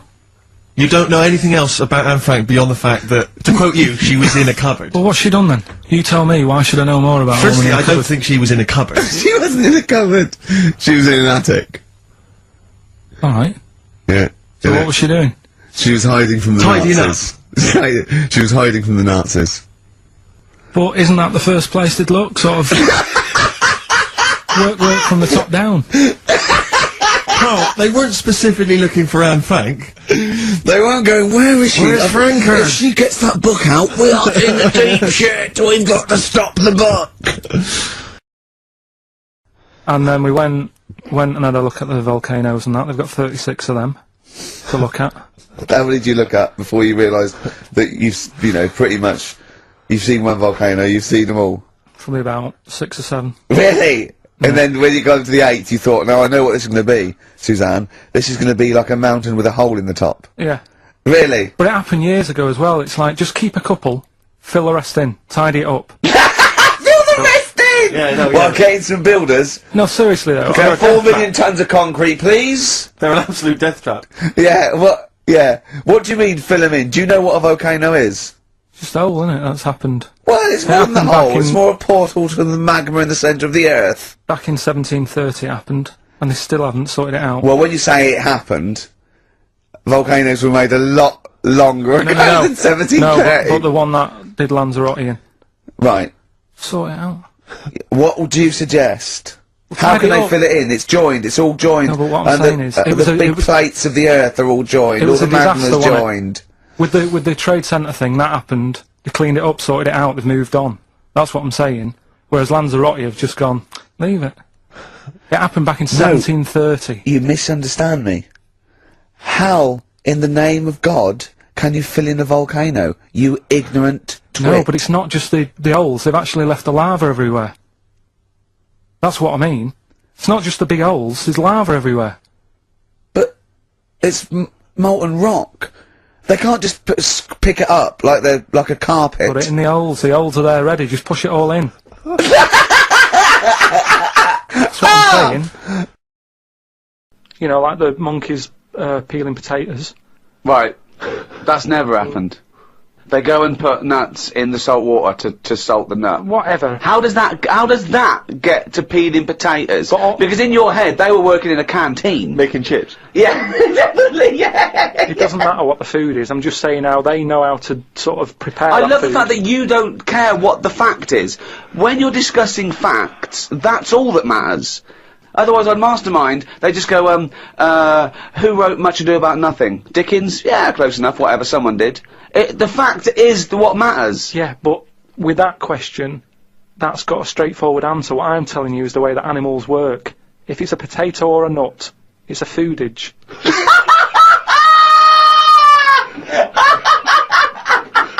And once again, I return you to my question as before. What's your point? What point were you making? It's either a chimpanzee with a typewriter with an infinite amount of time. He would eventually, by definition, mathematically, type everything ever possible. Okay, or it's an infinite amount of chimps with typewriters, and one of them will type it first time. But already, that's sort of that's not right. You either need to have. What do you mean? What? You mean employment laws? What do you mean it's not right? Let's hear him out, please. Okay. If it's one monkey, yeah, with a typewriter that's got loads of ink in it and that, right? At least it knows what it's done in the past. It's not. Keep going. Cry. If you've got a load of monkeys, it's like if you have too many. What's that saying about too many chefs? Too many chimps spoil the soup.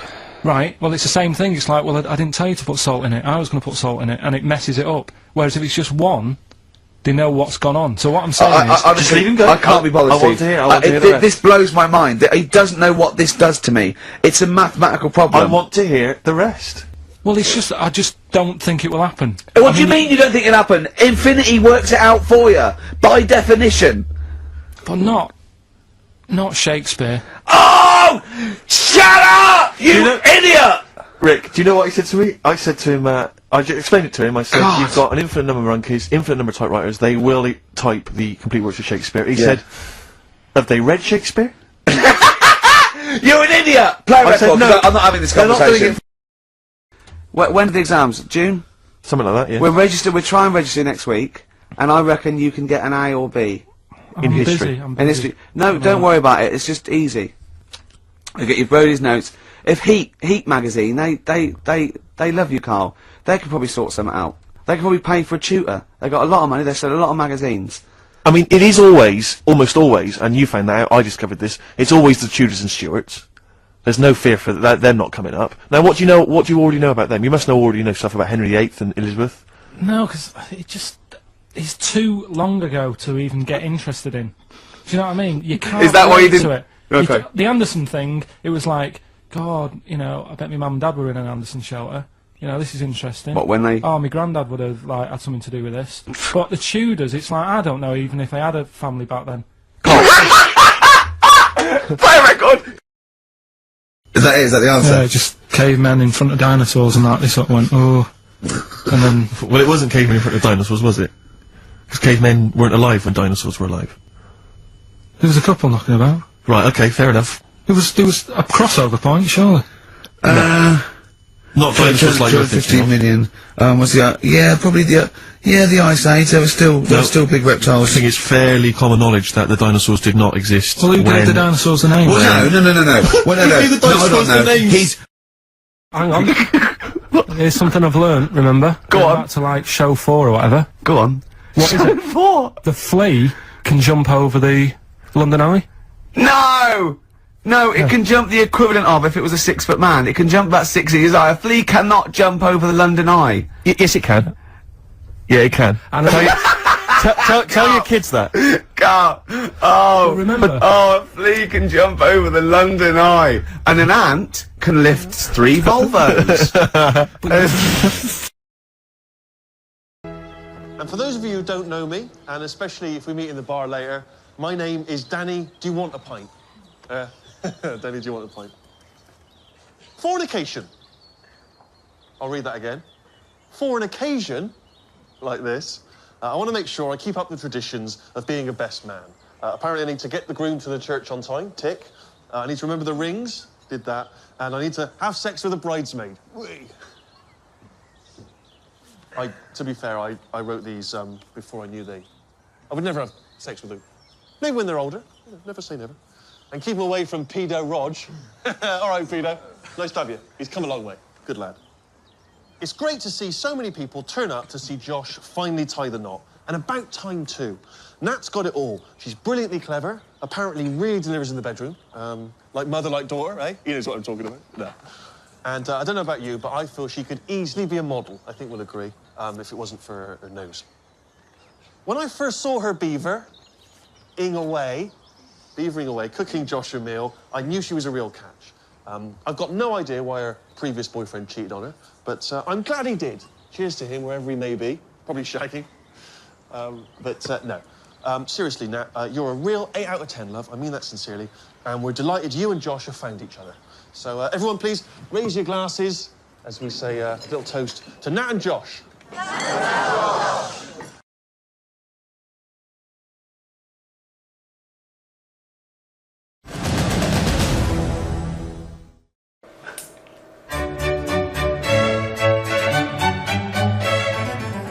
Hello, comedy heroes Gervais, Merchant and Pilkington. You're promoting your newest podcast. We're going to give you the YouTube quiz. Okay. Glad you're on board. We're going to read you a comment written under one of your YouTube videos. You have to guess which of you it was written about. How insulting are they? Not insulting at all. Oh, really? First up, I just want to lick him from head to toe. That's got to be Carl. Because he looks like a lollipop. That's weird, isn't it? But lollipop that you sort of left in your duffel coat. So Yeah. It's a bit fuzzy. Duffel coat, square. Toe to head would be the way you go, wouldn't it? I don't think it matters which It's just way. a weird way round of doing things. So when you look a man from top to bottom, or you start at the feet and then go all the way up. I think so. It's awkward. It's awkward otherwise, isn't it? Why? Awkward for the person who's been licked. Why? What difference It does just it make? is. It's just an odd order to do it in. That's all I thought. Well, you start No, with no, toe to head. Yeah, but if you start with the toes and end with the head, he's getting toe juice on his face. Start with his face. Lovely, cleaned his face. It's all lovely. Pass the balls. That's true, yeah. Just You go round, wouldn't you? You go round the balls, wouldn't you? You answered Carl. The answer was Carl. Well done. Next, if anyone knows a cleverer, funnier man, let me know. If anyone says Ben Elton, you can f*** off. Clever and funny can only be me. Carl. Oh, I reckon that's you, though. I've no idea. Oh, it's Steve, isn't it? It deserves to be me. Does it? Go on, do it. You all went different ways, but Ricky, you were right when you said Ricky. Yeah. Oh, that's preposterous. Yeah. No, if they said fat, I'd have understood it. Old and fat. That would have been the giveaway, wouldn't it? Question 3. I would go gay for who? Well, I would go gay for Ben. Well, I don't know. It's not me. It's definitely not me. It's out of Carl and Steve. Steve's got to get a look in here for that. These little gay fellas love him, I think. I think they do. They like a big lad. Yeah, and he is a big lad. I would go gay for To Steve. be I would honest, go gay I for hope it is you. I don't want him. If Why? they're watching this, whoever wrote that is watching this. Well, I'm not interested. Why? You just said which way round you'd lick a man, No, I'm not doing the licking, they're doing the licking. I don't want to lick a man from toe to head. But you're happy for a man to lick you from toe? No, I'm just saying if it had to happen, if there was a scenario. What scenario would that be? I don't know. Prison? Yeah. A really weird gambling debt? Discount on that carpet? I think it's Steve. Steve. You say Steve, the answer is Steve. And finally, every time I listen to him speak, I laugh so hard I can barely breathe. That's calm, no doubt about it. I think I wrote that.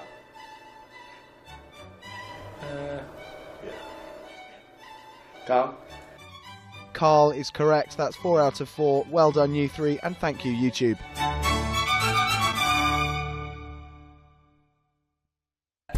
I mean, I think you should probably get the top of the head if you want to come in. You don't need that, I'd say.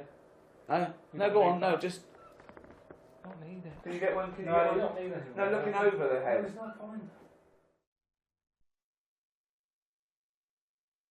Guys, it is a pleasure to be seated here with Kings of Podcast. That's not saying much, though, is it? Kings of Podcasts. Yeah. It's not like the Kings of Leon. No. Now that would be cool. Or the King of France. Yeah, he's even better. Oh, that'd be great, wouldn't it? The King of France. Now, what's he like now? Is he still around? I don't know. Oh, they beheaded him, didn't they? Really? Yeah. That wouldn't be good then. Kings of Podcasts is the best, isn't it? Audiobooks. You prefer that title, Kings of Audiobooks. Podcasts are free, we make nothing from podcasts. Let's get it right. And you've just had your back bedroom carpeted, haven't you? That's not well, my I'm favourite about to tomorrow. He's rolling it now. He left his job and we were doing free podcasts and we had about, I don't know, 1 million downloads. And I think it was Steve that said, why don't we just charge £1, Rick? And we did We'll be charge £1. millionaires. Yeah. And now what listeners do we get? We've had about 3 million sold and about 160 million free downloads. So still they want something for nothing. They still won't give us £1 for everyone. Yeah. Everyone loves a bit of freeness, though, don't they? Yeah. Well, the British do. Which leads me nicely onto the guide to being English. English, yeah, to celebrate St George's Day, 23rd of April. Yeah. What do you think makes us English? What do you think defines us? Being born in England. Yeah. That's the main one, isn't it? Again, if you're the King of France, you'll have very little experience of being English. Yeah. Being born in England pretty much sums up being English. But this was very much something that we discuss on the audiobook, is what makes a person English, what defines your Englishness. We go from the trivial and superficial of what an Englishman looks like. I thought he was like a little stocky fella with no neck and a head like that. Whereas about a sort of bald round. Can I go now? Because that's what I was here for, wasn't it? Sort of like a real sort of, you know, a little bulldog breed. Whereas Steve thinks of Hugh Grant. Always, or a sort of James Bond figure, who's someone I very much model myself on. Yeah, that's how I pictured the Englishman. Although I've never seen James Bond's glasses fall across the room when he was fighting with someone. No. It would all be over, wouldn't it? He'd go, Miss Moneypenny, can we get Q, can we have some elasticated things on these? That wouldn't happen. No, it's true, but it's one of the reasons I rarely fight international spy rings. But Carl, what was your take on the English? In what way? Anyway, Right. just answer any question. I don't know what it means to be English anymore. I don't know if I feel English. Look at the body language. What do you feel? Look at the body I language. feel more Polish. I don't know what that means. Just because whenever I walk past sort of builders and that who are Polish, they'll always sort of give me the nod. The look that I've got, I think I look more Polish than English. I think. I'm just going off that, off foreign builders and that, they always sort of give a nod. Any Polish in you that you know? What do you mean they give you the nod? You're walking past a group of builders, you don't know if they're Polish or not. No, you can tell they're Polish. How can you tell? They're just the way they look. You can tell they're Polish. And the builders, there's the first sign. Racist. Do you think it has something to do with the fact that, yeah, we're living in quite a multicultural society at the moment? We're driving German cars, we go home and eat a curry. Is that what being I was trying, taking it more seriously, I was trying to think what is peculiar to the English, and I couldn't. I mean, all the outside sort of stereotypes, and it's difficult to point the finger at yourself. And there's things like, you know, fair play, and that sort of works. I think there's a sort of sense of fair play. We were discussing on the audiobook that when the crossbow was brought in, it was considered unchristian. English soldiers wouldn't use it because it was cheating, it was too easy. And I like that. And when Wimbledon first started, it was considered ungentlemanly to practice. And then sort of foreign players came over and went, well, no, we'll just practice and win. But I don't even know if that's true. I can't think what is peculiar. Moaning, whinging about everything, whinging about England. But the nice thing about England is, it is a country where you can celebrate the fact that you can whinge. And, And talking of whinging, this guy's an absolute king. Absolutely. Never mind king of podcast. King of the moaners. He whinges about... I don't think he's happy unless he's whinging about something. I call him up every day and say, Carl, he's moaning about something. What happened today? These were late. Yeah, absolutely, yeah. Why were you late? Rubbish excuse. Just, caught the train. There's always traffic. There's always get set out earlier. Blaming is another English thing. Blaming the transport then.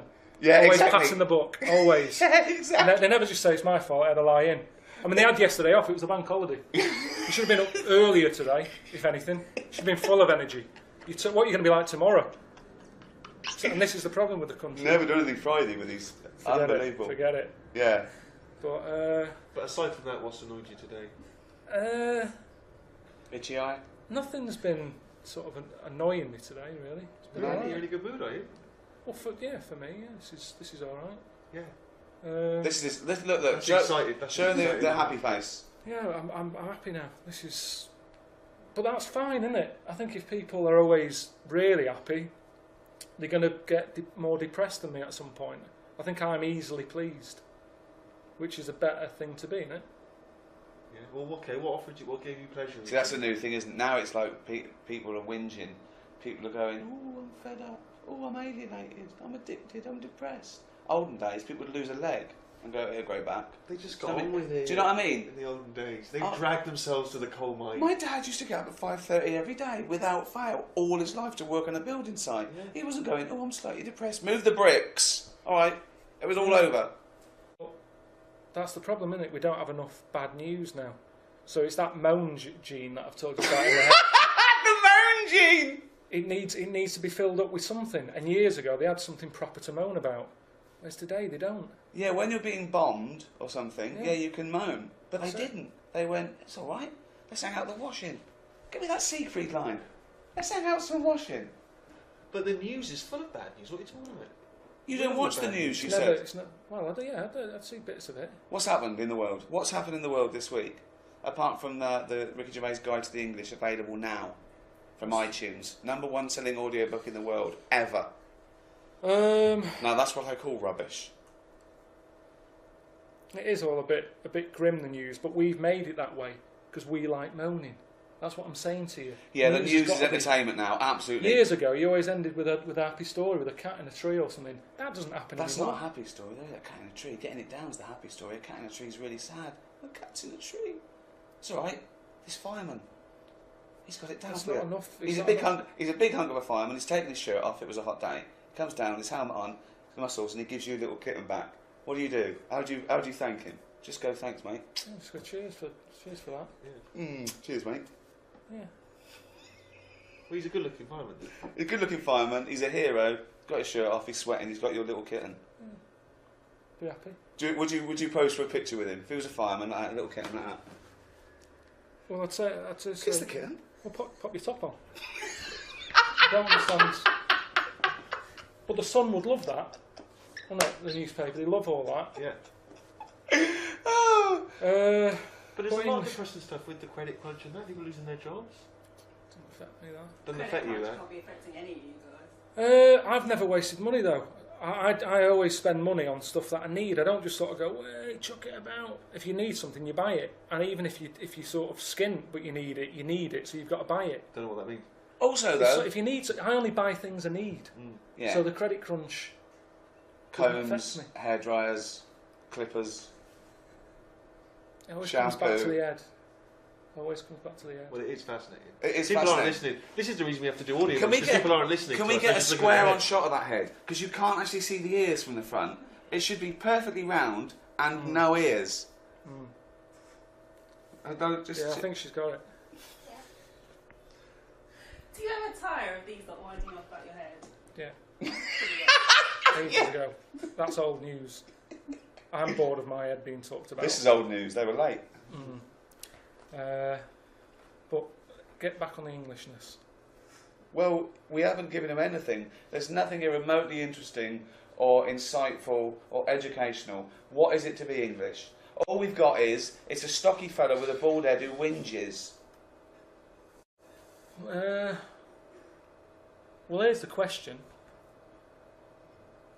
This is going to be dynamite. No. No, I know. This is like Plato. Go on. I know it's going to be good. Is being English a burden? What does that mean? Yeah. Just because it's one of the... They say it's one of the most... Are we the most hated nation on earth? No. No, I don't think we are. No? No, it's the Americans. We're second, are we? Oh, we always do so rubbish at Eurovision. Yeah, I suppose so. What, Eurovision Song Contest? Yeah. I don't think you're meant to take that too seriously. I think the embarrassing thing is... When you've got people up there singing boom, bang, a bang, it's not to be... I don't think it's a barometer of doing well in the global market. I think the problem is now that whereas England, for good or bad, was once it ruled much of the globe in a vast empire. At its now, peak, the empire was 4 times bigger than the Roman Empire. What do you think of that, Carl? Did we do anything though? When we had a lot of people, did we do anything? Because I think it's like a business. Yeah. When a company gets too big, you take on too many people, and then you've got places for people to hide. So even though you've got a lot of people, you've got a lot of people turning up late for stuff, hiding, pretending they're doing stuff. Yeah. I'd say keep the empire small, but keep them all good. It's not about numbers. There's not power in numbers. There's a lot of laziness in numbers. Small group, Red Hand Gang, they got everything done. The what? Famous Five, Musketeers. There's only 3. You don't need loads. D'Artagnan wasn't even one of them. Well, not an official musketeer. That annoyed me a little bit because he was the main one for me. Yeah. D'Artagnan. 7 dwarfs, got it all covered in 7. Why did they get covered? No, they just had everything covered. If you wanted happy, come here.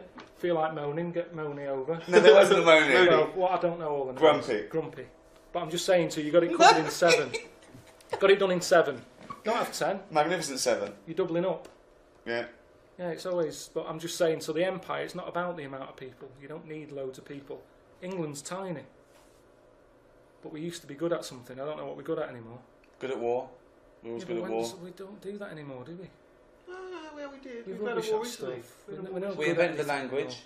Yeah, but it's a difficult language. It's one of the most difficult languages. Yes, but because we're English, we don't have to learn any other language. Because everyone else speaks English. So we can go abroad and just speak with our native tongue. I don't think it works like that. It's so complicated that we haven't moved on. Look at Germans. Apparently it's a really easy language to learn. They're brilliant at making cars and that now, because they're not still going, what's that word again? The amount of times I have to ask for a dictionary. Now, Germans, the language is really easy, so they can move on and carry on with stuff. Just get on with the car. Whereas we're messing about with language.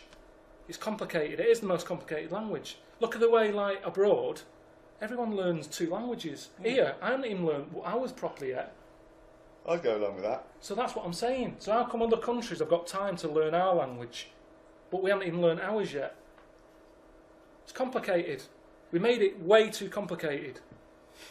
Stephen Fry, he might as well be foreign, some of the stuff he says. I don't know what he's going on about. Just goes on with these words, and I think, who knows what he's talking about?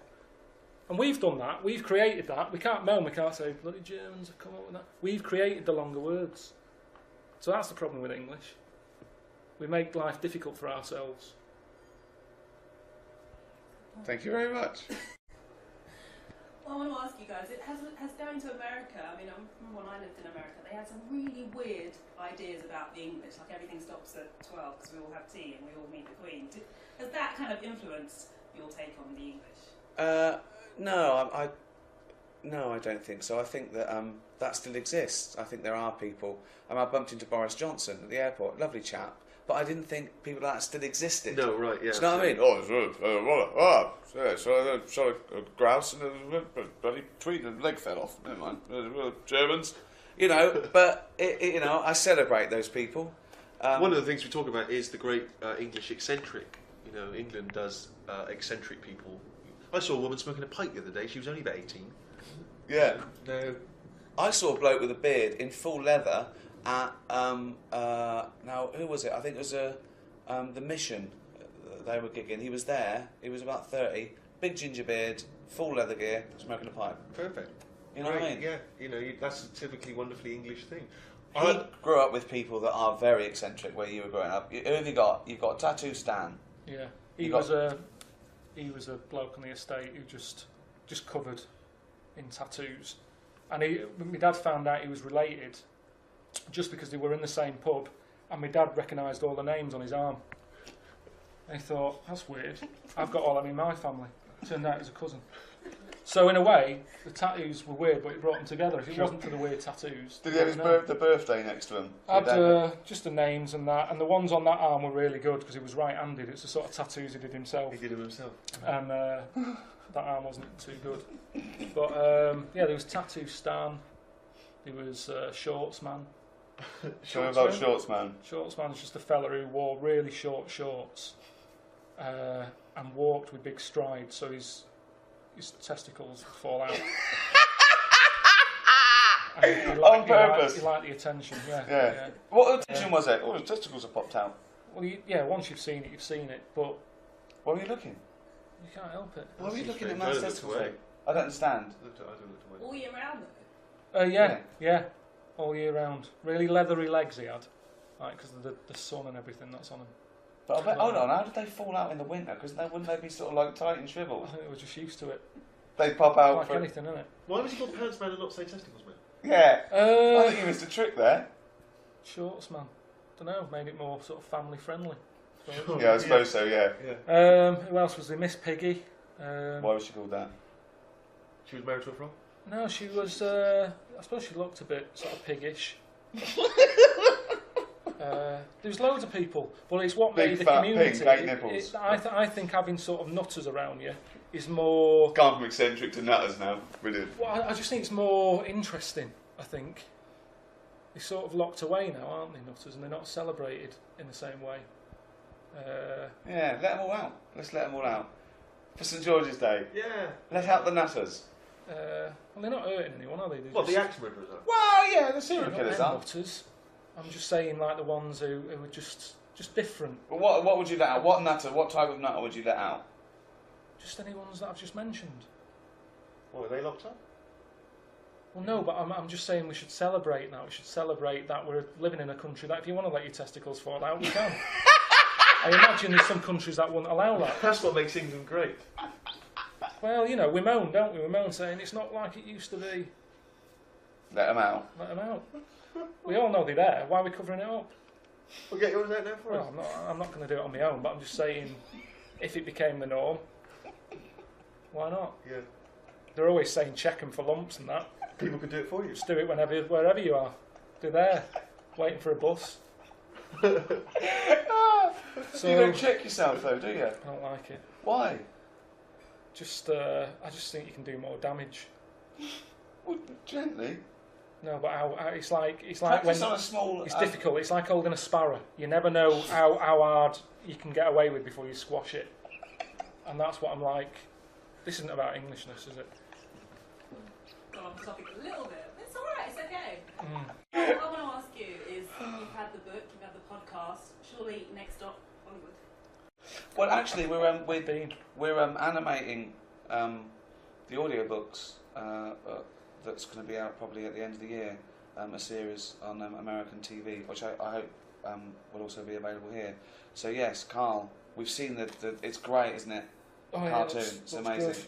But I went to Hollywood to be in Ricky's film, but it's not being used, is it? I had to cut you. Yeah, Cut it out. I had to cut him out. Which film? This Side of the Truth. It was just like a pre-credit sequence.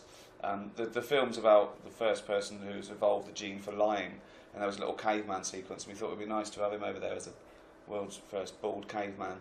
And he came to Boston for 3 days. Got ringworm. Didn't sleep, did you? It's freezing. Shattered. Yeah. Cut it out. I had to cut it out. Cut it out. So I have had a taste of it. If you could go to Hollywood though, would you fancy that? Being a big star in movies? I've been there. I went to I went to LA and I liked it. You went to Ripley's 3 days running, didn't you? Have you been? No, not in Hollywood, no. See, that's almost what I'm saying when I'm saying celebrate the quirkiness of the world. There's a fellow called Ripley who did that. He went around the world, got stuff with 2 heads, 4 legs. There's a fella who had a head of a lion. No, like it's that. not true. Not Called true. The Lion It's not. Man. No, it's not true. Put No them all one's- in a museum and that sort of thing. But now we're sort of, I don't know, we shy away from anything like that now. I don't know what we're about. I don't know what we're meant to be into anymore. I don't know what we stand for. Don't know why people would come here. Don't know why people visit this country. You don't know anything. But you were saying about LA. Yeah, I like LA. I'd live there. A film of your life, though, would be really interesting. Yeah, but just speaking to him for these couple of minutes, I mean, his mind's like a ping pong, but it's just like that, back and forth, isn't it? There's no structure. A film of my life. I wouldn't see it. If they made a life story of you, wouldn't bother to go and see it? I've seen it all. It's a waste of time, isn't it? You've always got to keep moving. You've always got to keep doing different things, haven't you? Who would play you? Probably what's his face? Who did Gandhi? Ben Kingsley. I think. Well, he's 70, so that's that taken care of. When you're 70, you can do that. Charlie Brown when you're little. Who about now? There's no one like you, Carl. That fella who was in Snatch. Not good, is it? I don't know who That's that my is. interview. Thank you. Good night. Jason Statham? Jason, yeah. Well, he's a good-looking bloke who's all beefed up, isn't it? Well, I look alright. I kind of look like him a bit. Sorry, ladies, but Well, Jason who would you Statham- pick? Jason Statham, Danny DeVito. No. In a bold No way. way. Come on. No way. No. Jason Watson, yeah, he'd be good as me now. That's madness. Kingsley, when I'm older. Yeah. Sorry. Okay. Really? Sorry. We asked recently Greg Kinnear, who you started with recently, who was funnier, you or Steve Carell. He sat on the fence, I have to say. Yeah. But he I know what answer he wanted to give. Well, Carell is brilliant. Yeah, Carell is brilliant, but that's not. You did say, though, that he wanted to work with you both in something. Do you reckon we can get that on record? Is it I'll work with both of them again. Yeah, I think they're brilliant. Steve Carell's a genius, and Greg Kinnear is available. Okay, oh, it's on record. You have to do it now. Yeah, fine. I think they're both great. Okay. Definitely. That's done, is it? That's done. You could arrange that. It's up to me, yeah. Really? I'm the person in charge, yeah. Set off earlier next time, though. If it's that easy, can you get me any work? Seriously, nothing is happening for me. I can get you a walk-on pup, but you might be cut out again. As long as it's paid, I'm not bothered. I'm not that fussed. Got a bit of carpet fitting. Ask those blokes when they come to fit yours tomorrow. I told you, I think that's what my brain wants to do. It's into all that. It enjoys that more than anything else. Can you Doing speak DIY. Polish? No. Because you look like a Polish person. Yeah. That's why you're there.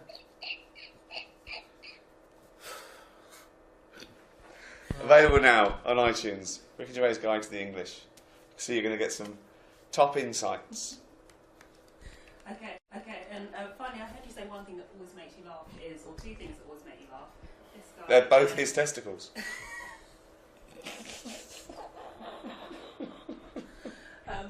This guy or Elmo, who's funnier? Oh, well, I like Elmo. I think that doing Sesame Street was the highlight of my career. But I noticed with Elmo, he's half Carl and half Steve. He's got the head of Carl, but the eyes of Steve. Well, hang on. Yeah. I thought we were slagging him off. You know, we are slugging him off, but the totally round head and the bulgy eyes. What do you mean bulgy? What exactly do you mean by bulgy? What do you think of this? Carl, any comment? No. Why? Because he doesn't like it. He didn't understand it. In his head, there's nothing wrong with him.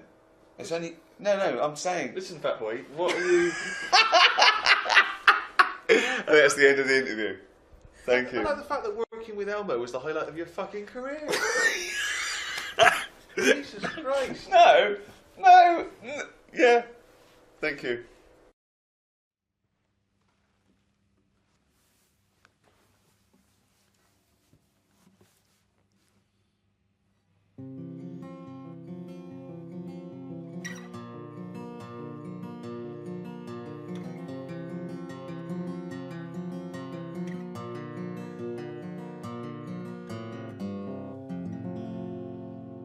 Hi. Welcome to Learn Guitar with David Brent.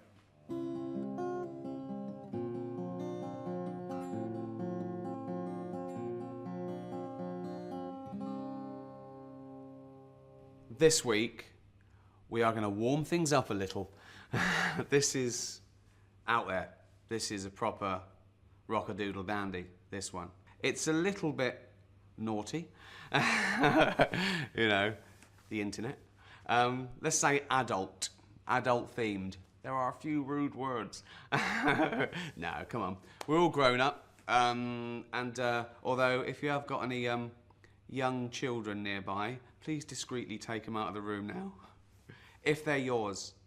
If they are your children only, obviously. This is about my life, I suppose. I work hard, I play hard, you know that. And it's about me repping. I'm on the road all week, but I always make it back to Slough for the weekend. Compulsory. I don't think I've ever missed one. Go back and see the lads. I hang out with people a lot younger than me. Most of my mates are in their 20s. And they're blown away by me. They go, I cannot believe you're in the late 40, whatever. And I go, yeah. They go, but you're the most childish out of all of us. I go, cheers. They avoid me sometimes. I used to say, oh, where are you going? Oh, we're going down so-and-so. I go, I'll see you there. They're not there. They've gone somewhere else to avoid the embarrassment of me turning out. I find them. I find them. My round, I go, all right. Yeah. No, I love buying the rounds. I love buying the rounds. I go, put your money away. I go, oh, you're all right. I go, yeah. See you next week. They go, oh, we can't make it. They'll be somewhere. I'll find you. I always find them. But this is about that. It's just about, you know, enjoying the weekend, living for the weekend, living for your mates. And that's why I have to work so hard in the week, because it does cost a lot buying for, you know, 6 or 7 people every round, 2 nights a week. But yeah, any money left over, you know, spend on this. My money. Better than saving it, isn't it? I do wish I had more money.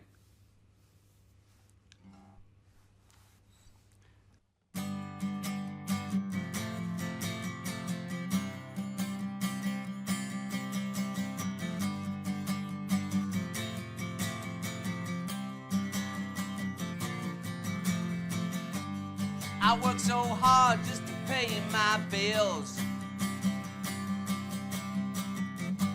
I play even harder, yeah, life kills.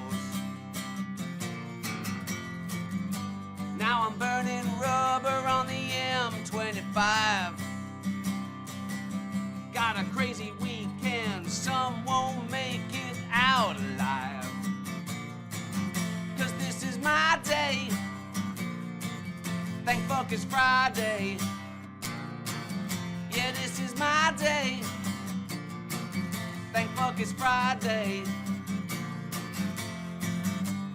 I wake up Sunday feeling Saturday pain. Dry clean up 5 white shirts on the road again. A week in cheap motels, yeah, I'm earning my bread. As long as I'm back for the weekend, I sleep when I'm dead. 'Cause this is my day. Thank fuck it's Friday. Yeah, this is my day. Thank fuck it's Friday. Yeah, this is my day. Thank fuck it's Friday. Yeah, this is my day. Thank fuck it's Friday. Thank fuck it's Friday. Thank fuck it's Friday. Thank fuck it's Friday. Thank fuck it's Friday.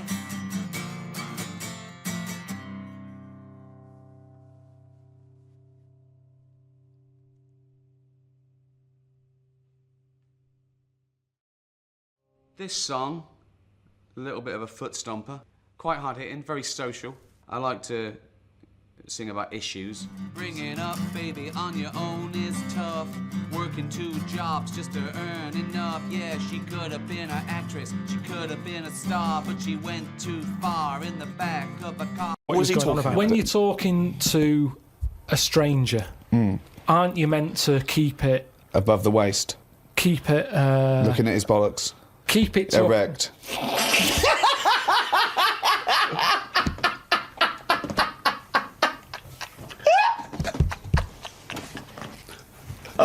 I made Carl laugh. All right. How would you go about chatting up a woman in a bar? What tips could you give? I've never worked like that. It's always been like a friend of a friend and all that, and just happened to meet them, and then you have a chat, and then. How did you meet Suzanne? That was when I was working with her, and she gave me 20p for the hot chocolate machine. She never asked for it back. Thought she's all right. Been there sort of 11 years, so it works. Has she ever given you that? You've never given that 20p never back? asked for it back. Did you return the favour, perhaps on the next date? You buy her a Kit Kat or something? No, I don't think I did. I think word got out that she liked me and that. And what did I do? I think I did some work for her, did some editing for her, sort of show off my skills and that. Sure. And she was like, "Oh, you're good at this, aren't you?" I was like, "Yeah." And I think she got us another drink because I was doing that editing for her in my own time. So you're up on the deal, aren't you? Because I know now, I know for a fact that you've not spent any money on her in 11 years, so you're 40p up. At least. Lawrence from New York says, I was wondering how Mr. K. Pilkington would interpret this famous saying of philosopher Ludwig Wittgenstein. The quote is, if a lion could talk, we could not understand him. Even if he's English?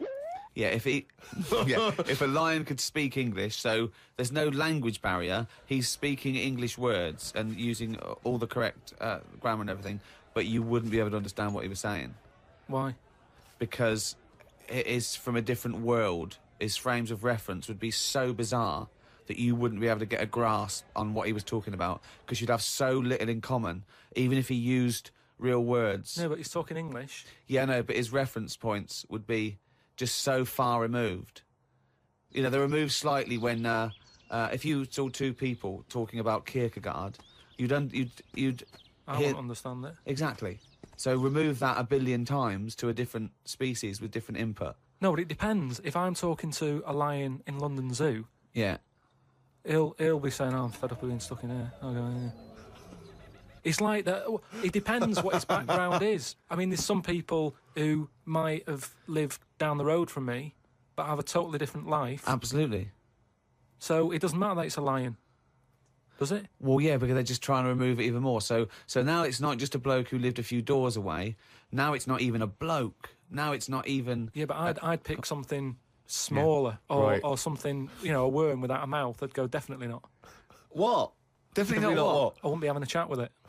I just think that a worm that's underground, what's it got to offer me? It's blind and it hasn't got a mouth. It's not going to be a good day out with it, is what I'm saying. It's not going to have that much to say to me, even if it's English. Right? Even if it's English? And how can you tell if a worm is English? Does it wear a very tiny bowler hat? Oh, Christ. But do you understand... What about a jellyfish?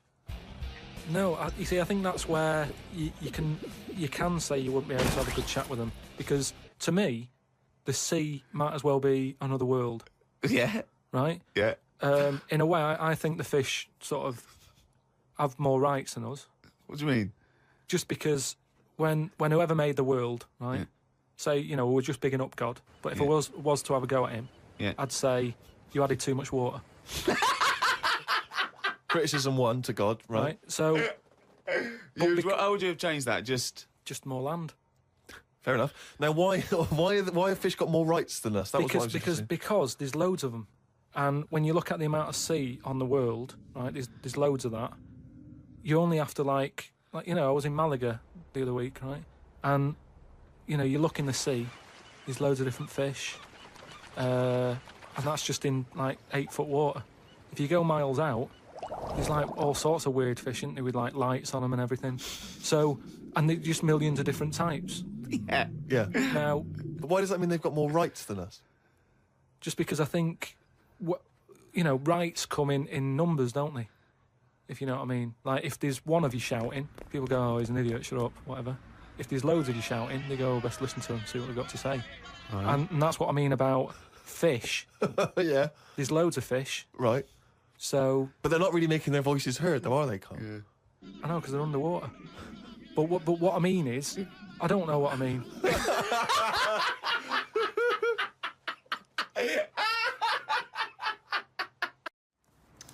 Willow. Willow. 25th anniversary year this year, and we have a Blu-ray to celebrate. And 25 years ago. Wouldn't believe it, would you? Look at us now. No. You were just a wee one back then. 17 years old. 17 years old. Mm-hmm. Mm-hmm. And now? Now I'm 43.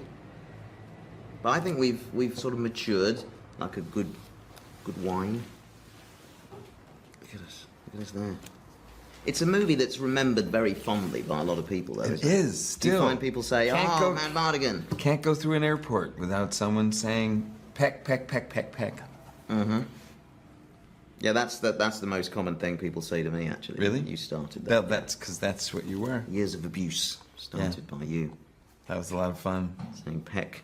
Yeah. So what's your overriding memory of Willow? Just think about it and use my name in this story. It's you, Warwick. Thank you. So much love and heart. You were what inspired Peter Jackson's career. Aren't you? That's what you said to me earlier in the trailer. That Willow inspired I don't think the Lord of the Rings. Yeah, it would have been nice to be in it, though, Peter. Yeah. We were there first, though. We were there first. We started all that, didn't we? And New Zealand. We filmed in New Zealand. Yeah, we started that. It was a lot of fun. He was just following in our tiny footsteps. Yeah, the producer was George Lucas. Mm-hmm. Never hear about him anymore. Sort of faded. Right, extra features on here. Yes. Okay, we've got deleted scenes with Ron Howard. Who's in it? The making of an adventure with Ron Howard. From Mort to Morphine. With Dennis Muren. So Willow, Ron an was busy. unlikely hero. Yeah, now keep going. That's Personal you. video diary of Warwick Davis. Now that's the feature to die for. That's never been out there. Did you before. video? Remember, I had my camera. And you kept doing stuff. You know It's what all I in here. remember? It was the size of your torso. Pardon? It was a giant back then, like cell phones. Oh, my torso. Huge. Yeah, there was a big old camera, wasn't it? I looked like a little sort of mini news team. I'd like to see that. It's on there. It's all on there. You don't call, you don't write. And then matte paintings is the final riveting feature on there. But they It's are very good though. It holds up, Willow. Yeah. And it's remastered as well. Yeah. I mean, looking at us now, it's as if we've been remastered as well. Nice. Isn't it? Do you like what I did there? Mm. Yes. So there you have it. Willow. On DVD. We won't see another penny from this, but just out of goodwill and love, we're doing this because we're proud of this. We're very proud.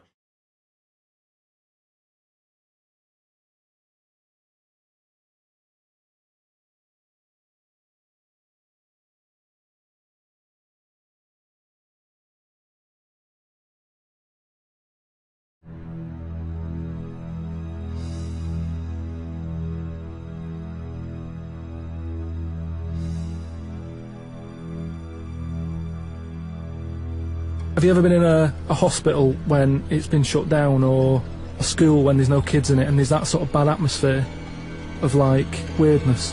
Yeah. Right? For the sake of argument, yeah.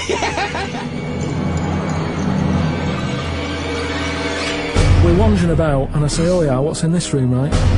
And all the floors are like a wreck and rotten and stuff. Oh my god. There's a little sign there, right? And I go up to it and it says, flies this way. So I follow the arrow, which goes to this corner where there's a shelf, about 3,000 dead flies on it, condom stuck on the top.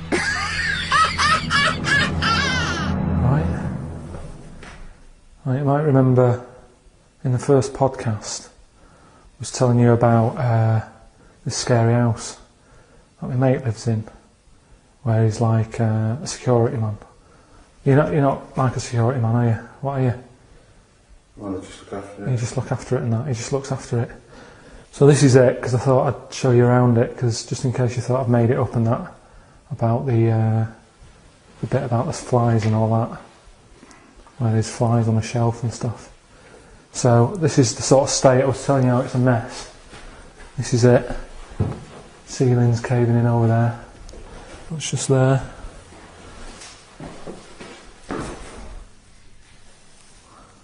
Pair of pants.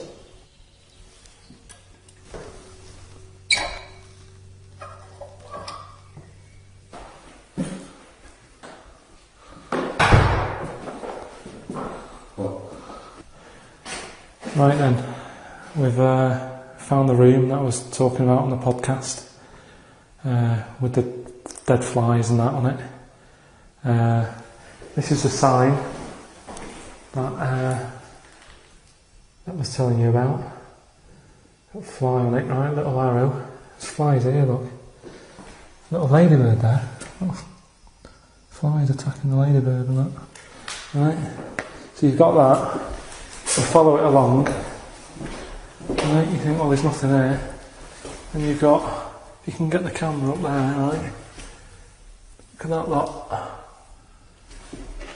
Dead flies. I'm just showing you this because some people have said, oh, you made it up and all that. But there's no way, just for the sake of the podcast, I'd go around collecting that many dead flies. There's a condom as well that I was talking about. Weird, isn't it?